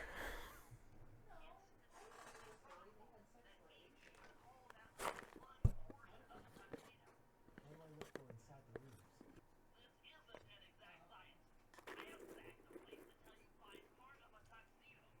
Any plan which involves ransacking is okay with me.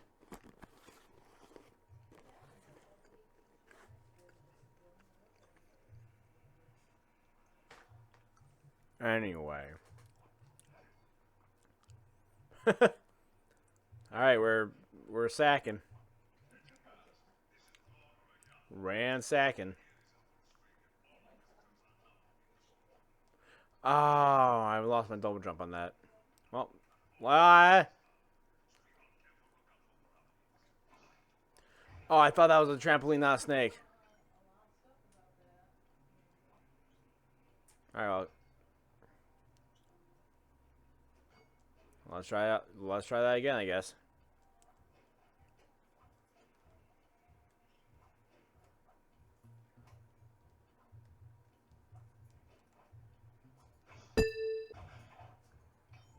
Butterfly with a hydrate. I don't know what it is, but it's just something about him. I don't trust this guy. Delicious.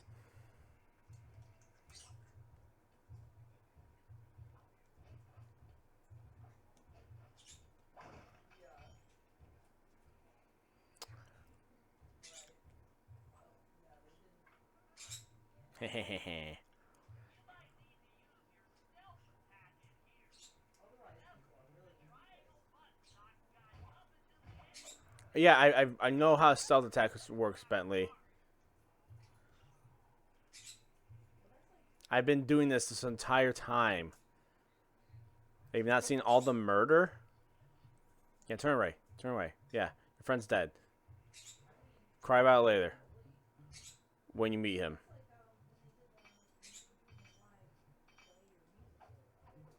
Another silver ring? Yeah, because you won't be needing that anymore. Oh, yeah.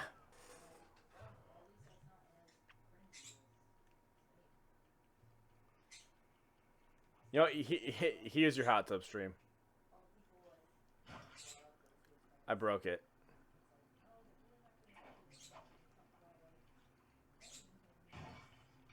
Broke that too. I'm breaking everything. Shh. Fucking bird. Alright, in this room we go. Gonna could be a text. Oh. That's not what I want.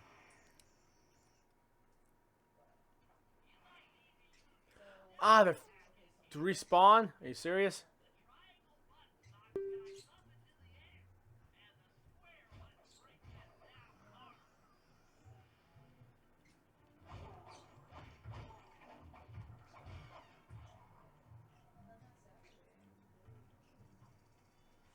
So the stream HP bar, the one that's in that corner way over there, is the stream boss widget.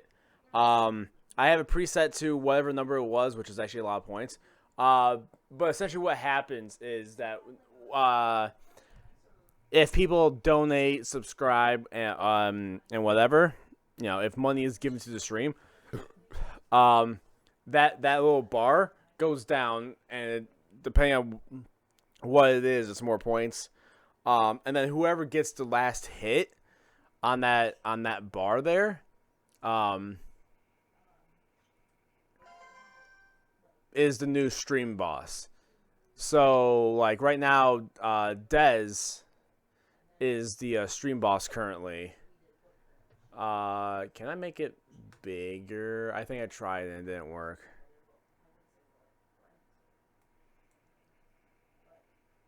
But like, yeah, currently he's the stream boss.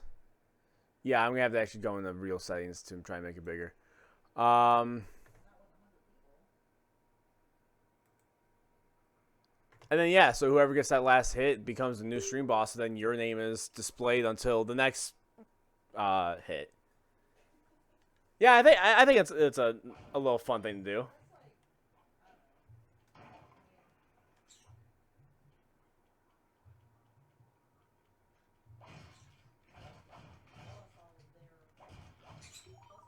Money. Now I could have made it where it's like a progressing pot where I can make it smaller, but I just did whatever standard number it was on. So it takes a little bit, but that makes it more rewarding or whatever. Okay,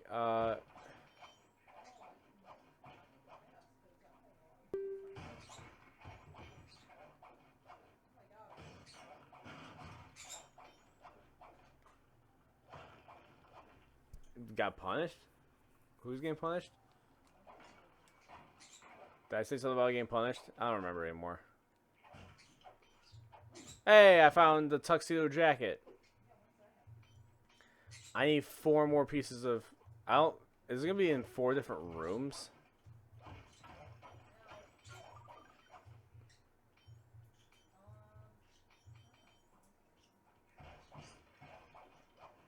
I have a feeling it's going to be in a bunch of different rooms, not just all in the same room.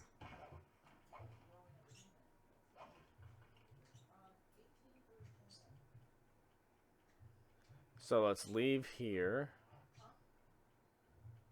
Let's sneak up on this guy. I'm not gonna steal your money because that takes time. I'm just gonna murder you instead.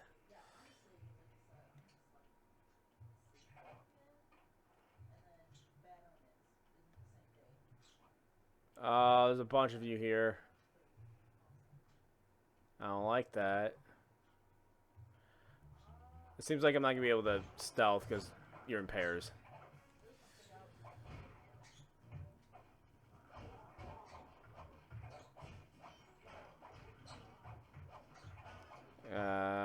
Murder. Yeah, skit span.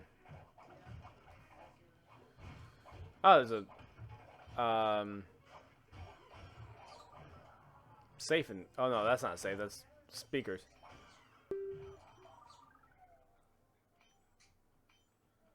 Oh yeah, what?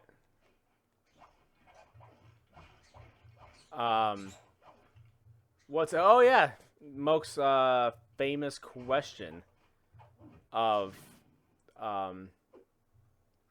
what everybody's up to this weekend. Butterfly's working. That sucks. I'm sorry. But good luck with that. I'll wait with you. Do murder you.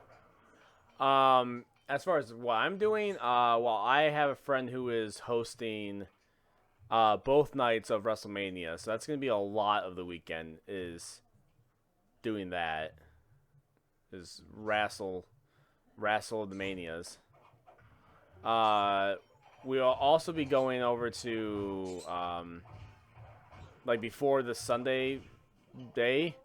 We're going over to Heather's brother's mom's for a little bit before we head over to friend's house. So yeah, WrestleMania, and then just chill before that. Hopefully watching a hot tub stream, otherwise D&D and me with people. Lol. Yeah, I suspect that you'd be watching the Manias.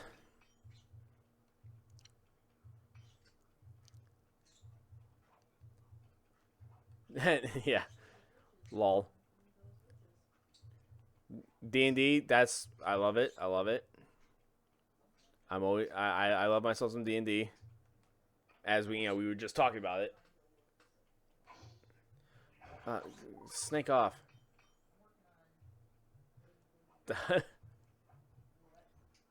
It's nice to have dreams, isn't it?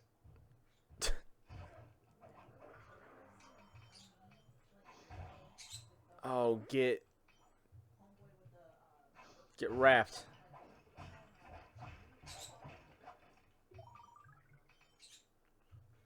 It's probably in here. No, it's just a snake. Man, imagine like I'm doing all this destruction. Imagine like going back into your hotel and like every room just got absolutely ransacked.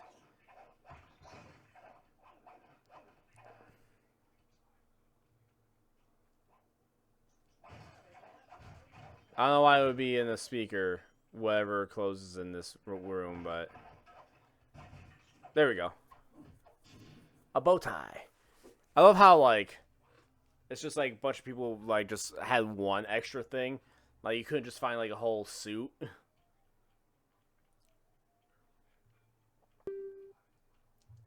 You'd be like, whoa, that must have been a pro gamer.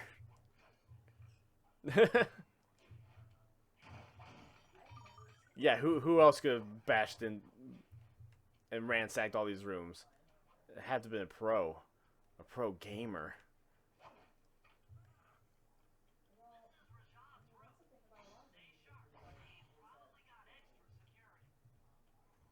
Extra security? Like this asshole right here? This one right there? Is that his extra security?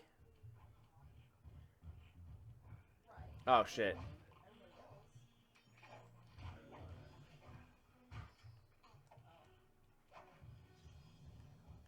What's the sidestep button? I paid for the sidestep button. Oh, wrong. That's not sidestep at all.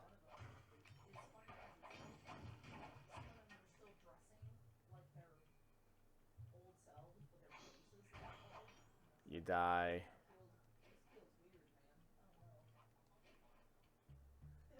And dead?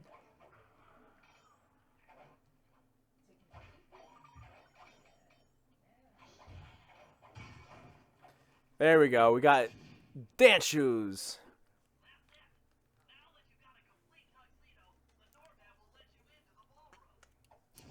Cool. All it took was a tux. Alright, let's get the fuck up.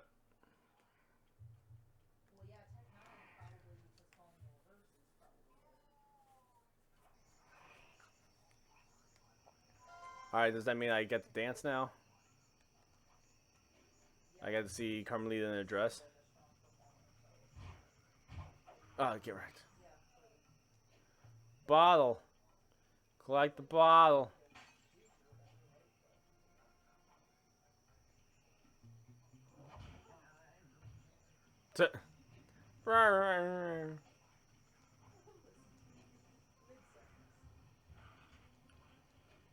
Under the bridge like a boss.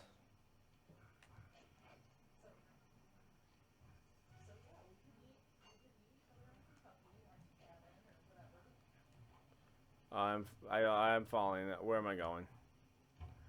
Is there really the... Oh, there's a thing over here.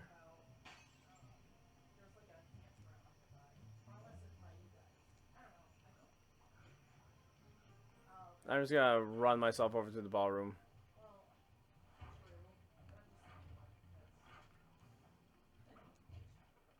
I did a backflip because I'm cool.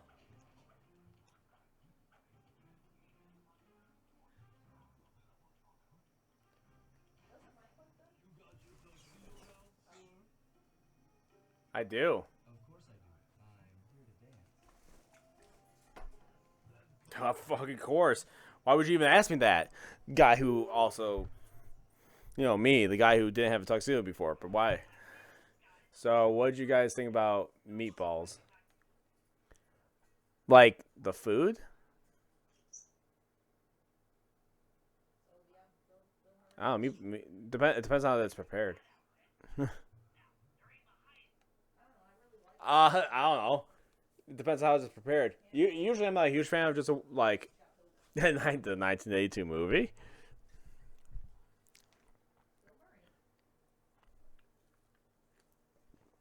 I don't know, I'm fine with meatballs. Not my favorite type of meat.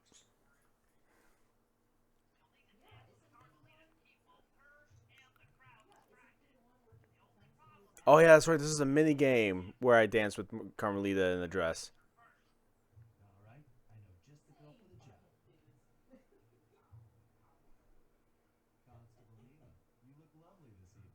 Oh yeah, look at her.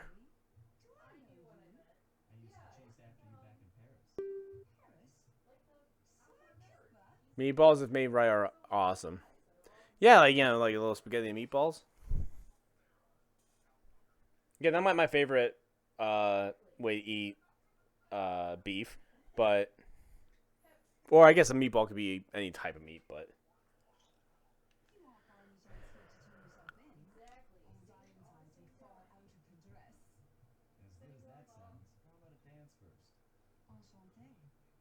Ashante.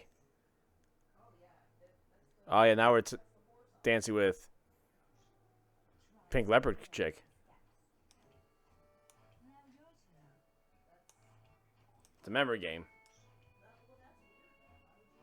Okay, I gotta lock in.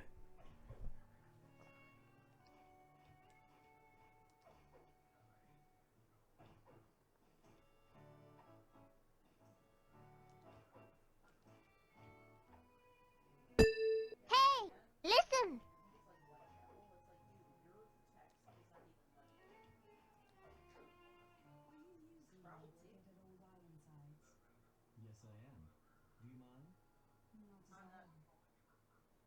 Hot.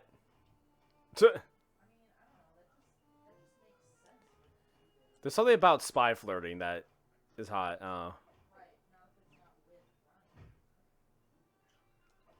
Maybe it's just because they're so charismatic, so like suave.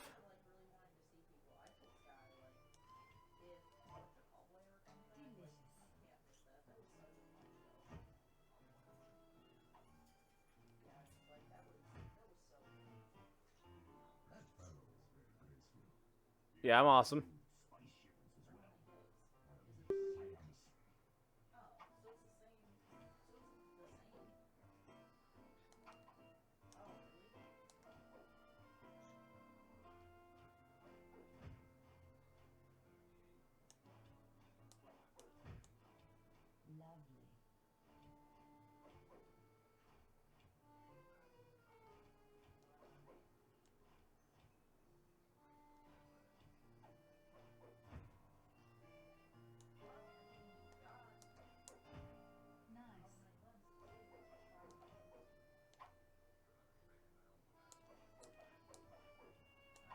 Hell yeah.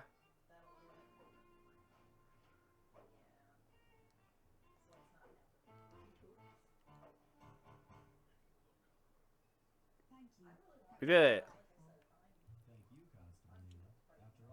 Damn, distraction failed. See, I had a feeling the second I'm like locked in and I heard the hey listen, I'm like, nope, gotta lock in. You tried. Neela, your friend here is quite an accomplished dancer. I tried to make him look good. Please, Neela, his skills far surpass you. Perhaps later you and I might share a dance. Miss Fox, Carmelita Fox. Hey. I accept. She accepts our little dance.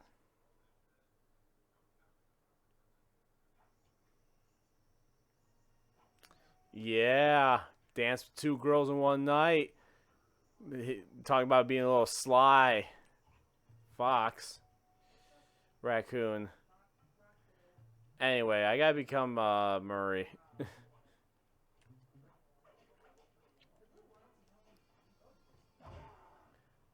Oh, right into the soup. That pimping ain't easy. It ain't easy being cheesy.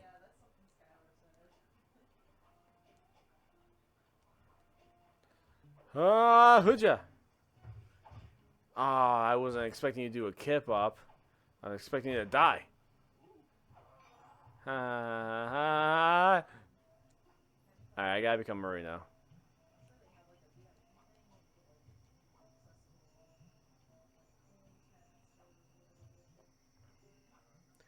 Alright. First I think nope, didn't want to beat him.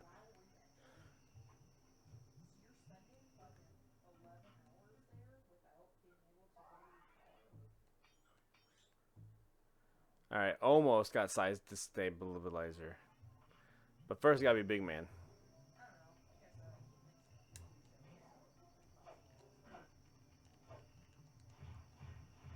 Alright, stomp.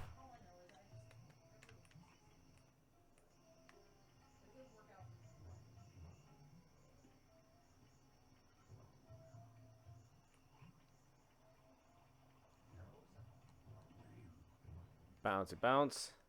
Yeah, but Murray's fat ass can't get up there.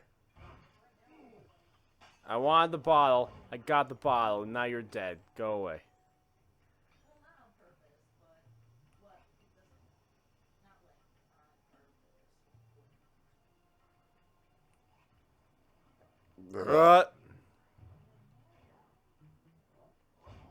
Oh, get whacked. Got thwacked over there.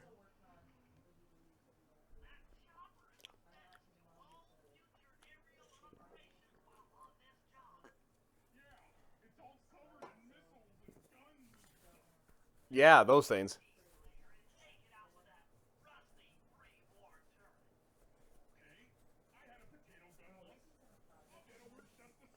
Yeah. Turret, potato gun, just the same, Murray. Virtually no difference.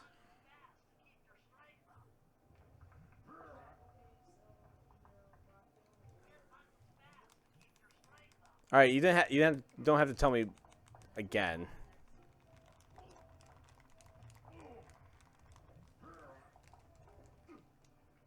It said one of those buttons, so I press all of them.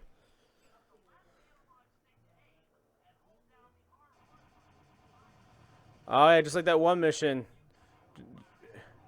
Just like Jack and Daxter.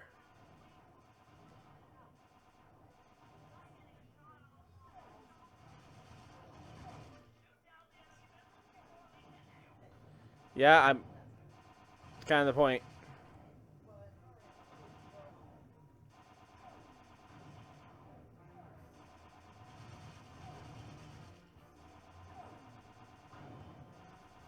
I don't like how circly those missiles are getting.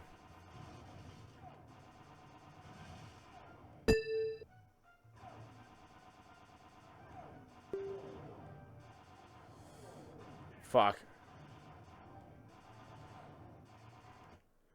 Didn't John Mellencamp say a little story about Jack and Daxter? Who is John Mellencamp? Search.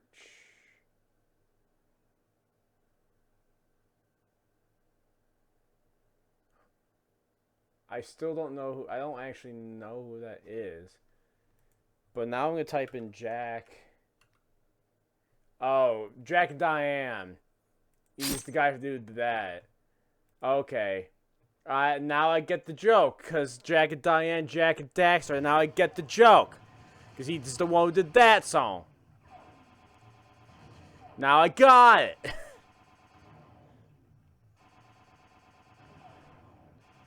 The humor is now not lost upon me.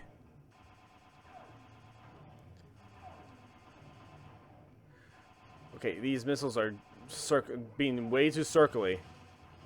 I don't appreciate it.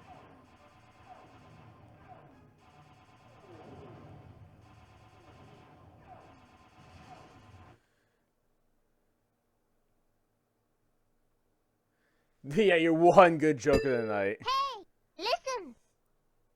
Did you see it? See what? What I see? Circly.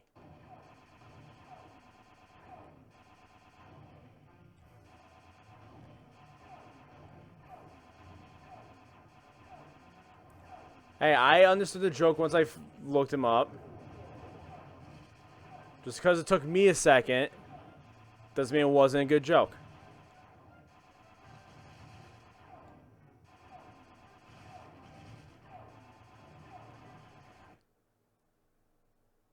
Oh, hydrate. No, I did not see that.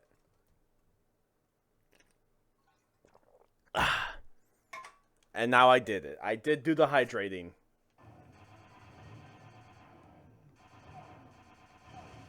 I should focus on Jack and Daxter or whatever.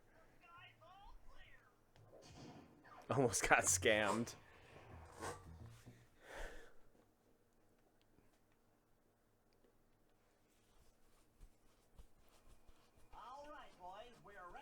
I'm so focused on the Jack and Diane Daxter joke.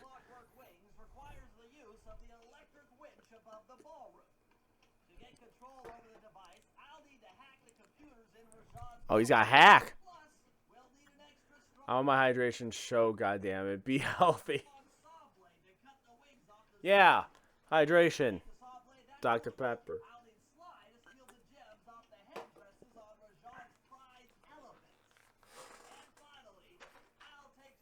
And peanuts.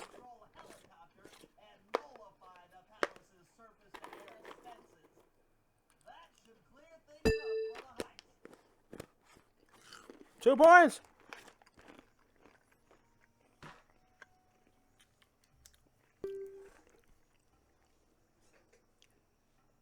Yeah. It's prescribed by a doctor. His name is Pepper. It's healthy. Anyway, well, he said he had to hack, so I think that's gonna be the first thing I do.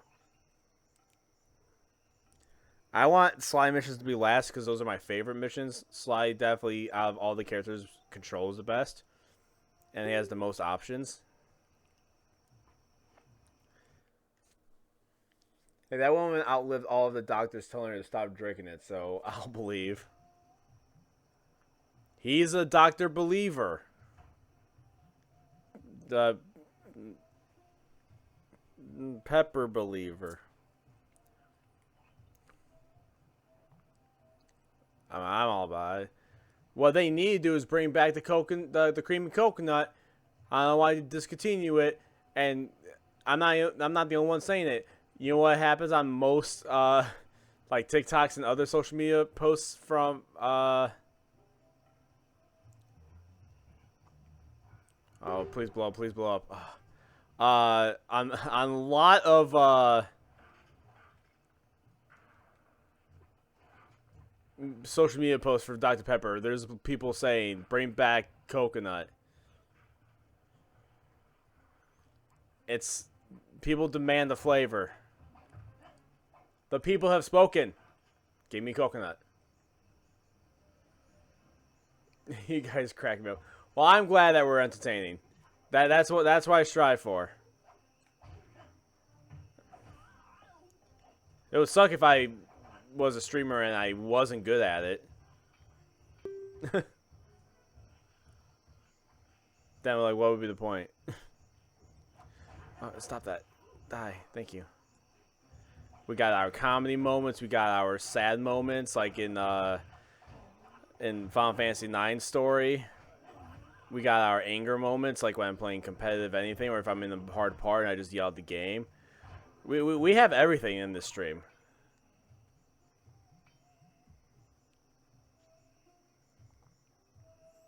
We have all the emotions. Very very versatile. Alright, how does the game expect... Oh, there's a trampoline. Okay. That's how the game expects me to do it. There's a trampoline. Hot top denier. I miss Rocket League streams. Yeah, that was good for the Monday streams. And yeah, especially because talk about rage. It's just that I was starting to wear on me. Even now, like when I go back to play Rocket League, I only play a few matches before I'm like, all right.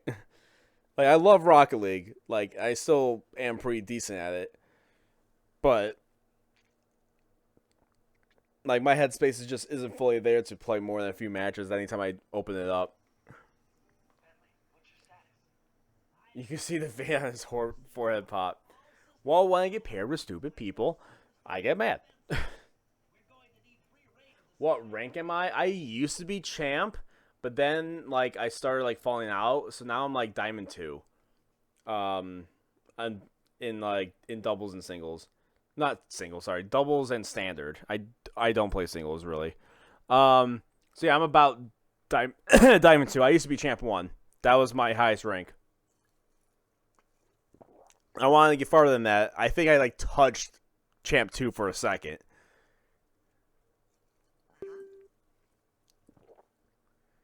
Oh, that's actually pretty funny. Yeah, he used to be champ 1. Yeah, well, 1, people are getting better, and 2, like, I am not playing as much as I used to. I open it up every once in a blue moon now. Play a couple matches. I recently started playing it because, they, I don't like Ford. So when but I do like pickup trucks, and when they did the Ford F-150, I'm like, I would buy a Chevy, like I'd buy if you did a Silverado, but they recently did the Dodge Ram. I'm like, you know what? I like Dodge. I'll get a Dodge Ram. So now I have a Dodge Ram in Rocket League.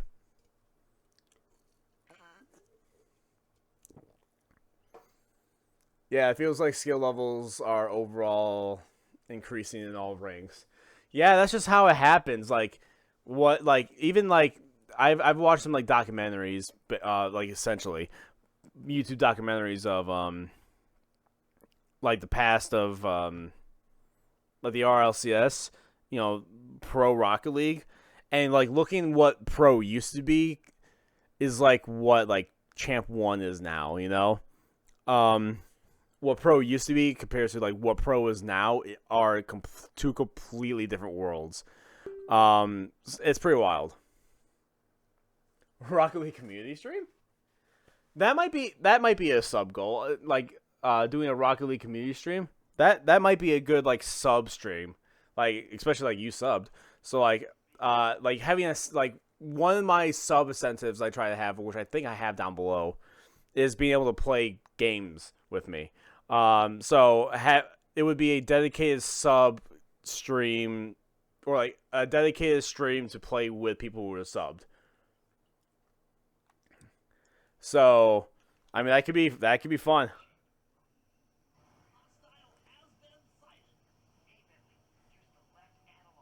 It's been a hot minute since I've played every now and then.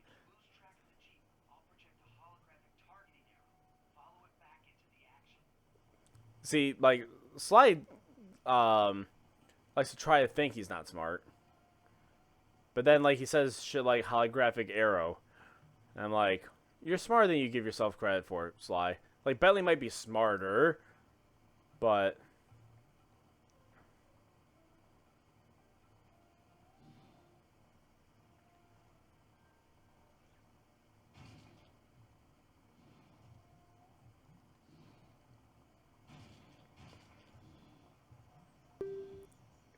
yeah, you're just driving your Jeep around and... Oh.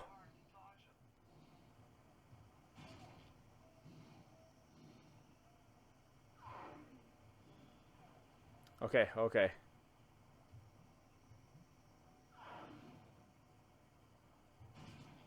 Yeah, gave him an old wrap around. Totally. Oh, that one. They're dead. They're straight dead. Me too. I used to play regularly, and now I play it quite rarely. A shame. Yeah, it's just because, like, I think, like, if you don't, like, sit there and, like, practice them all the time, you feel like you kind of get stagnant in your skill. Or, like, you might get a little bit better, but, like, it just feels like it takes so long to rank up. And, like, it just feels a little... It's a little draining to try to keep playing. And you're like, well, like it's still fun. And sometimes, like, if I feel like that, like I'll switch over to like hoops, and snow day. Like, and those are still ranked, so like I can still play some ranked. But it's a different feel. So like sometimes I'll hop over to that to make me feel better. If I'm like feeling like playing Rocket League, but then like I get out of it kind of quick. But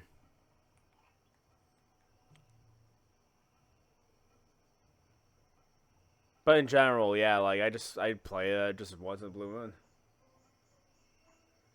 I mean, it does help. I do want to rank up, but and yeah, and when I'm playing on stream, I definitely like those feelings are heightened because, you know, streamer brain. But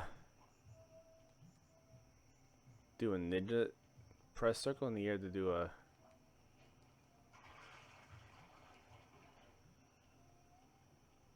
Oh, I can just reach the spires from here.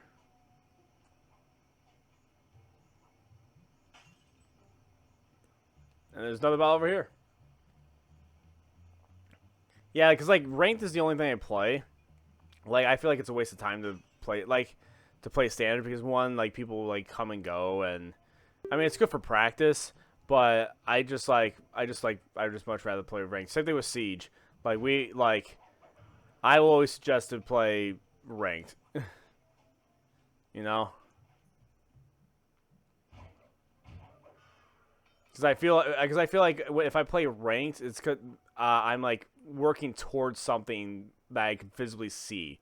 If I'm just playing casual in the game like that, I'm not working towards anything. I'm just kind of playing like, yeah, cool, I got the win, and I got some XP for the win, and I feel good about the win. But I'm not working towards anything with that win. That's why I prestige in Call of Duty, because, well, like, once I max out on a level, I like like, yeah, I'm playing for fun, but like I'm not playing towards anything. So that's why I play ranked, because I'm, playing towards, like, if I get better, I get a higher rank, then I feel good. Like, it's working towards something.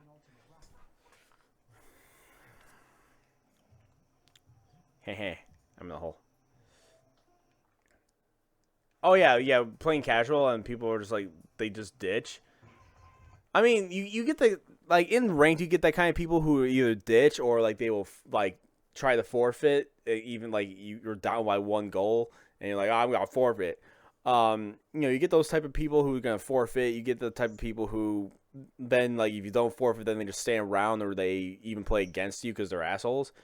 Like, you still get those, but at least you're not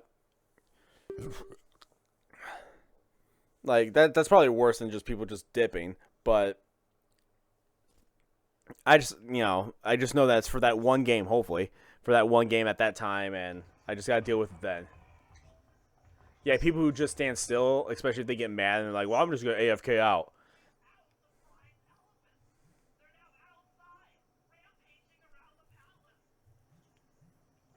Elephants are rampaging. So wait, was that the only reason why I went under this hole? To scare the rats, so then that happens? Wow, you sure look spooked. Job well done, Sly. Now comes the hard part. I need you to snag the headdress jewels worn by both elephants. The jewels are firmly embedded, so keep whacking at them with your cane to knock one loose. I'll need to make use of the rooftops to get to one of the elephant's backs, but it shouldn't be a problem. Yeah, because you're Sly fucking Cooper.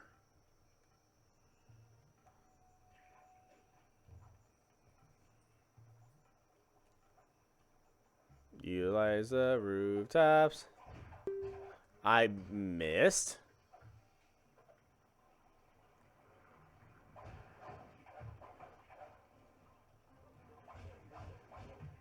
Yeah, you guys go away. Ah, elephant. It's the elephant in the room. Oh.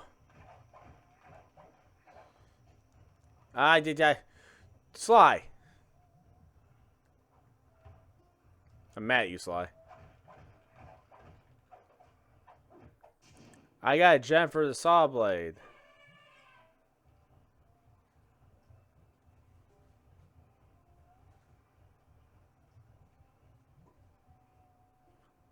I have to do that for all three, I assume.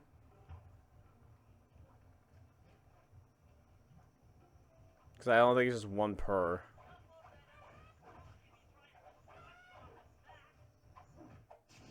I did it. A little crazy that you cover all my niche interests. That, yeah, like I mentioned, us talking about Nintendo and then us talking about D&D and then now talking about Rocket League. Like, I think you found our interests definitely align. Oh no, okay. Oh, I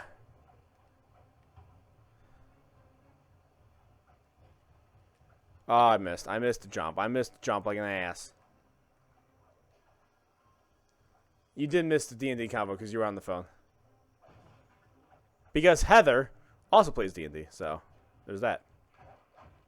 Because we play the same game on Tuesdays.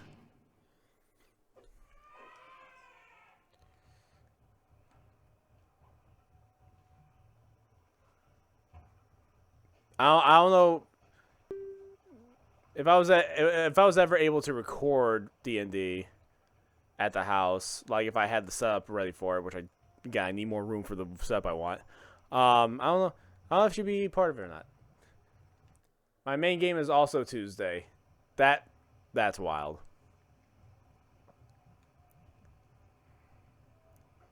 Like again, the chances.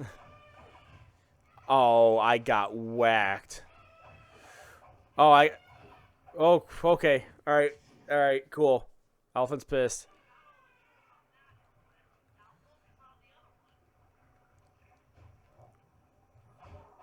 Again, the chances of all these things.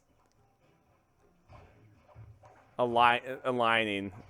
Wild.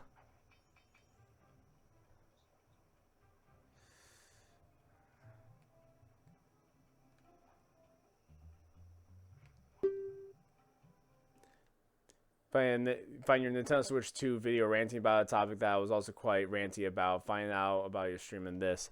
Okay, so yeah, you found through that video, which that's why I made the follow-up video, because oh my god, dude, did the haters find that one?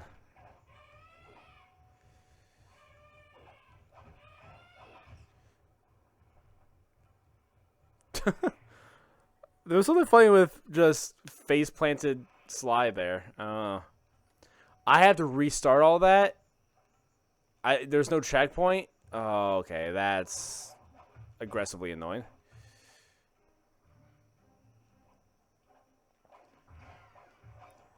All right, well, let's do that again, but this time with success.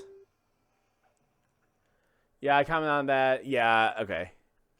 And then went on the Discord to comment there because I didn't like how negative the comments were now. Oh, yeah. Yeah, I mean, you definitely, if you saw the comments, and there was more since then, by the way, then yeah, it definitely found the haters crowd, the defend anything Nintendo does and you're a bootlicker, you know. Again, that's why I made the response video after that to the comments that I felt like needed to get addressed.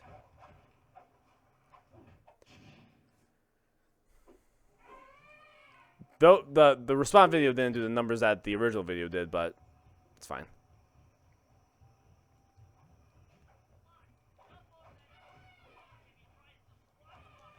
Yeah, I don't know why I kept on trying to move back with the... I should have just jumped. They heavily focus on the background language and so sad that one cannot disagree anymore. Oh yeah. Oh, yeah, and because it's not like, oh, this isn't for me. It's, oh, I didn't like this decision, which makes them a piece of shit company that deserves the hate, whatever. Just because I don't agree with this decision.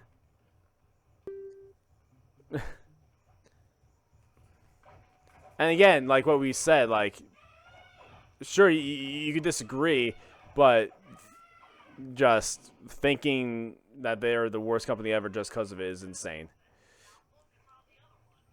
And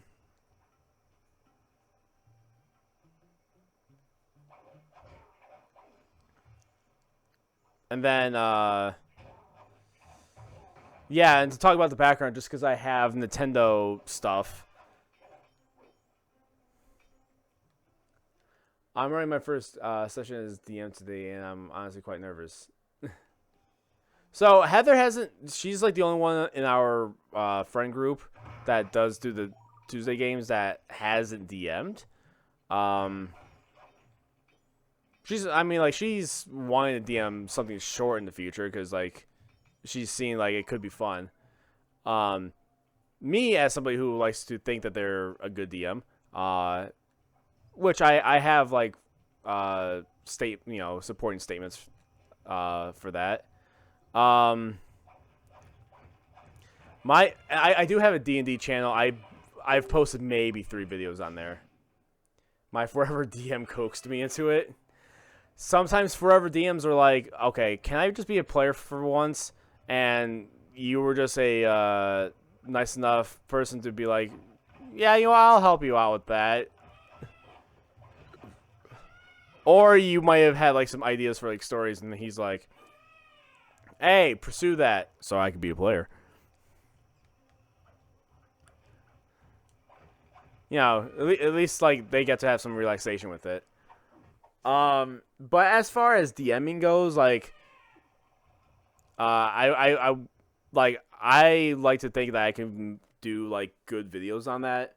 That's why I have a YouTube account for it. I just don't upload on it. I really need to do it. Improv is a big thing. But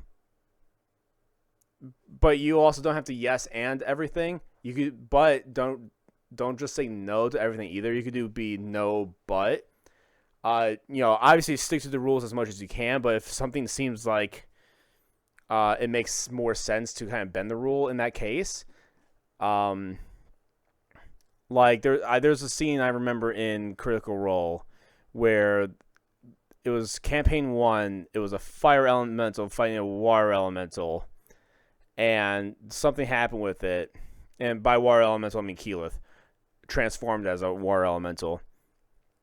But he's like, there's nothing that says that she can't burn, but she's fucking water. So no, she can't burn. So like common sense knowledge like that. We do run raw mid table the most time, though. I'll probably change that in case I don't like shit. Makes sense. Yeah, like for me, that is like from case to case. Like we do some homebrew stuff. One thing that 2024 has upgraded though is like the taking a potion as a bonus action used to be a homebrew thing. Now they made it an official rule where a potion is a bonus action instead of an action, which is nice. So that's the 2024 rule, but people homebrewed that as well prior. There's some slight homebrew stuff that I like, but we usually stay pretty close to the rules. But I like to bend the rules a little bit, just if it makes sense for the situation. Like, this ice creature doesn't have vulnerability to fire, but he's made out of ice, so he probably should be vulnerable to fire. So, like slight stuff like that. Like, that's kind of a slightly more extreme case, but like if a player's like, hey, can I do this? And don't think of like, is there a mechanic for this exact thing the player wants? If you think it's doable for their player to do the specific thing, then just be like, okay, I'll have you roll related check, insert related check here. Just make more stuff more intuitive and immersive. Yeah, for sure. If you're running a module, it's definitely easier for the world building part because you have it all laid out for you. Like you got the adventure there. It's just how your players will then do that adventure that will change things up. But if people go out of the way, that's not exactly where the module takes you or whatever you have planned for the session. If it's fully homebrew, go with it. Just try to do things that will lead them to the main quest that you want them to be on naturally. And also make sure that their backstories actually matter. The biggest thing is have characters' choices matter, but be reasonable. You can do yes but if you have to say no, do no, but you could do this, or it makes more sense if you do it this way. Now, depending on your players, you might have to just straight up say no and give a reason why. Like, hey, I'm a wizard. Can I pick up this boulder? And it's like, well, the DC would be 25 for the size of this boulder. You have a -2 on strength. I'm going to say no, even on a natural 20, because ability checks, there's no crits on ability checks. So I'm going to say no, but the barbarian who has a +8 to his athletics, sure, he could try to pick up that DC 25 boulder. So there's like there are some calls they have to make like that. But don't stress out too much about get the nitty-gritty of the rules. Most of it really just work with, like, have the main quest, have your bullet points, try to lead your characters there by several different means, depending on whatever it is. This is just more general advice. We can get more nitty-gritty on what ifs. But yeah, and then just have fun.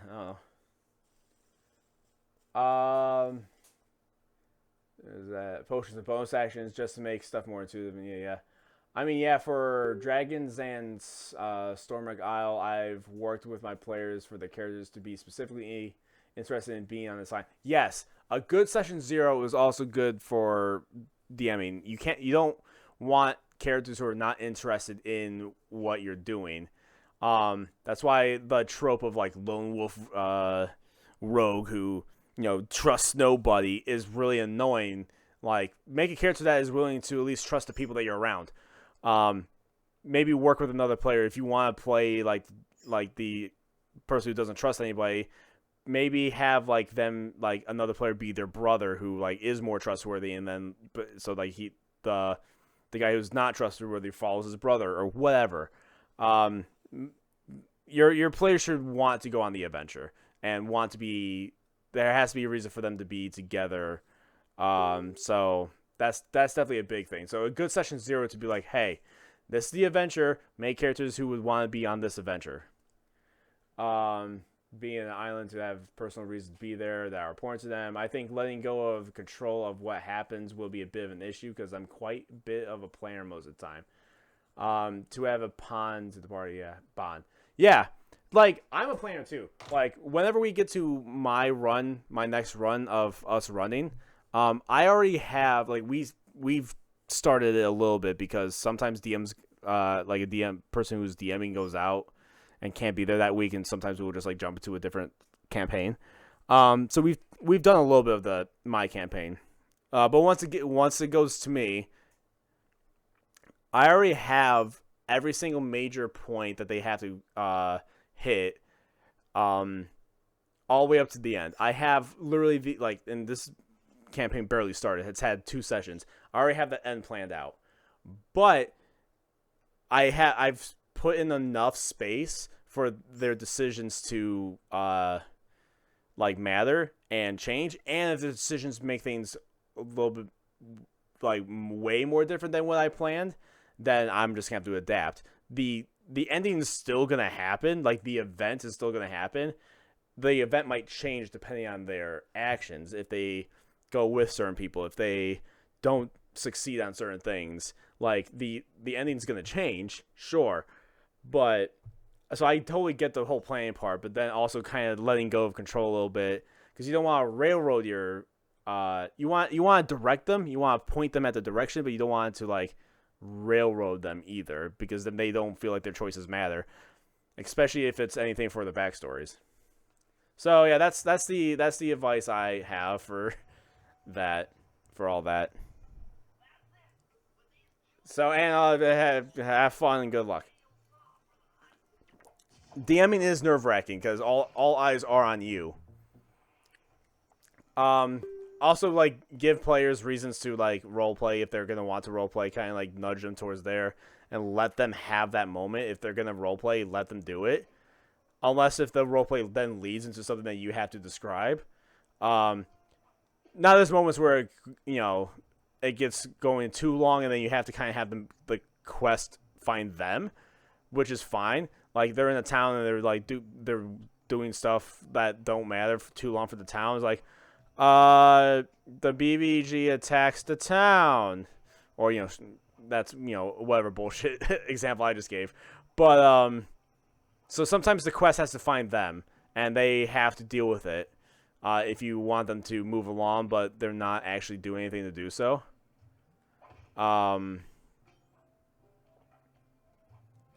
So yeah, there's that. That's the most scary part for me, is on the fly. Yes, improv. The fact that I've talking about Sly 2 being one of the like very early Let's Plays I did on YouTube.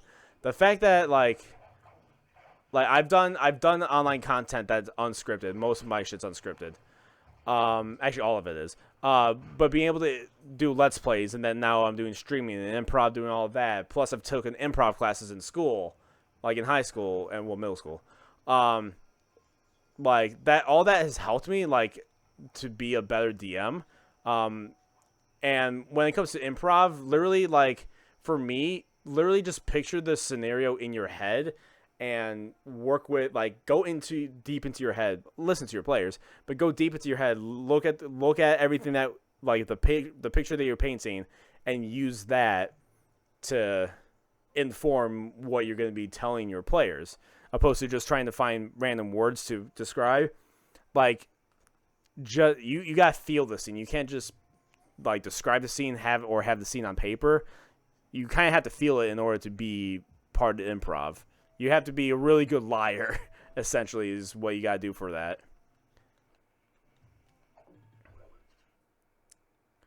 right, but we're I think it gets better the more you think about it, the area that we are in, being more comfortable about knowing your surroundings. Also, yeah, when you're working off a module, you don't have to. You could use that module more often than not. Definitely just don't try to go to the book for everything, but if there's specific things that you need to know, or if you just want to read it over to kind of get at least an idea, using a module definitely helps, especially for a first time. Even for my first time, I was excited to do homebrew, and I was going to do homebrew anyway, so like I just jumped straight into it. And that's why my one campaign with the TC Throwers people was a lot of inspiration from Final Fantasy, because that's kind of like the story stuff I was thinking about at the time. And if you're going to do homebrew in the future, if you're not going to run a module, if you can do homebrew in the future, take inspirations from your favorite series and then just twist them into D&D. And, as most writers do things that inspire you, and it'll help you write a story too. And that's how I make my characters. That's how I make my campaigns. Everything's inspired by something, and it makes me also understand it more. That's why after we're done with our pirate campaign that we go through, once it comes back to me, we're just doing Zelda. We're going to do a Zelda world. It's going to be fun. I homebrewed the races. I put a lot of fucking work into doing that, so we're going to do it at some point in the future. And that, doing an IP that I know and it will also transfer as well into D&D, will also help me, even though I think I'm good with making my own homebrew world, at least enough to have people interested. I still like to,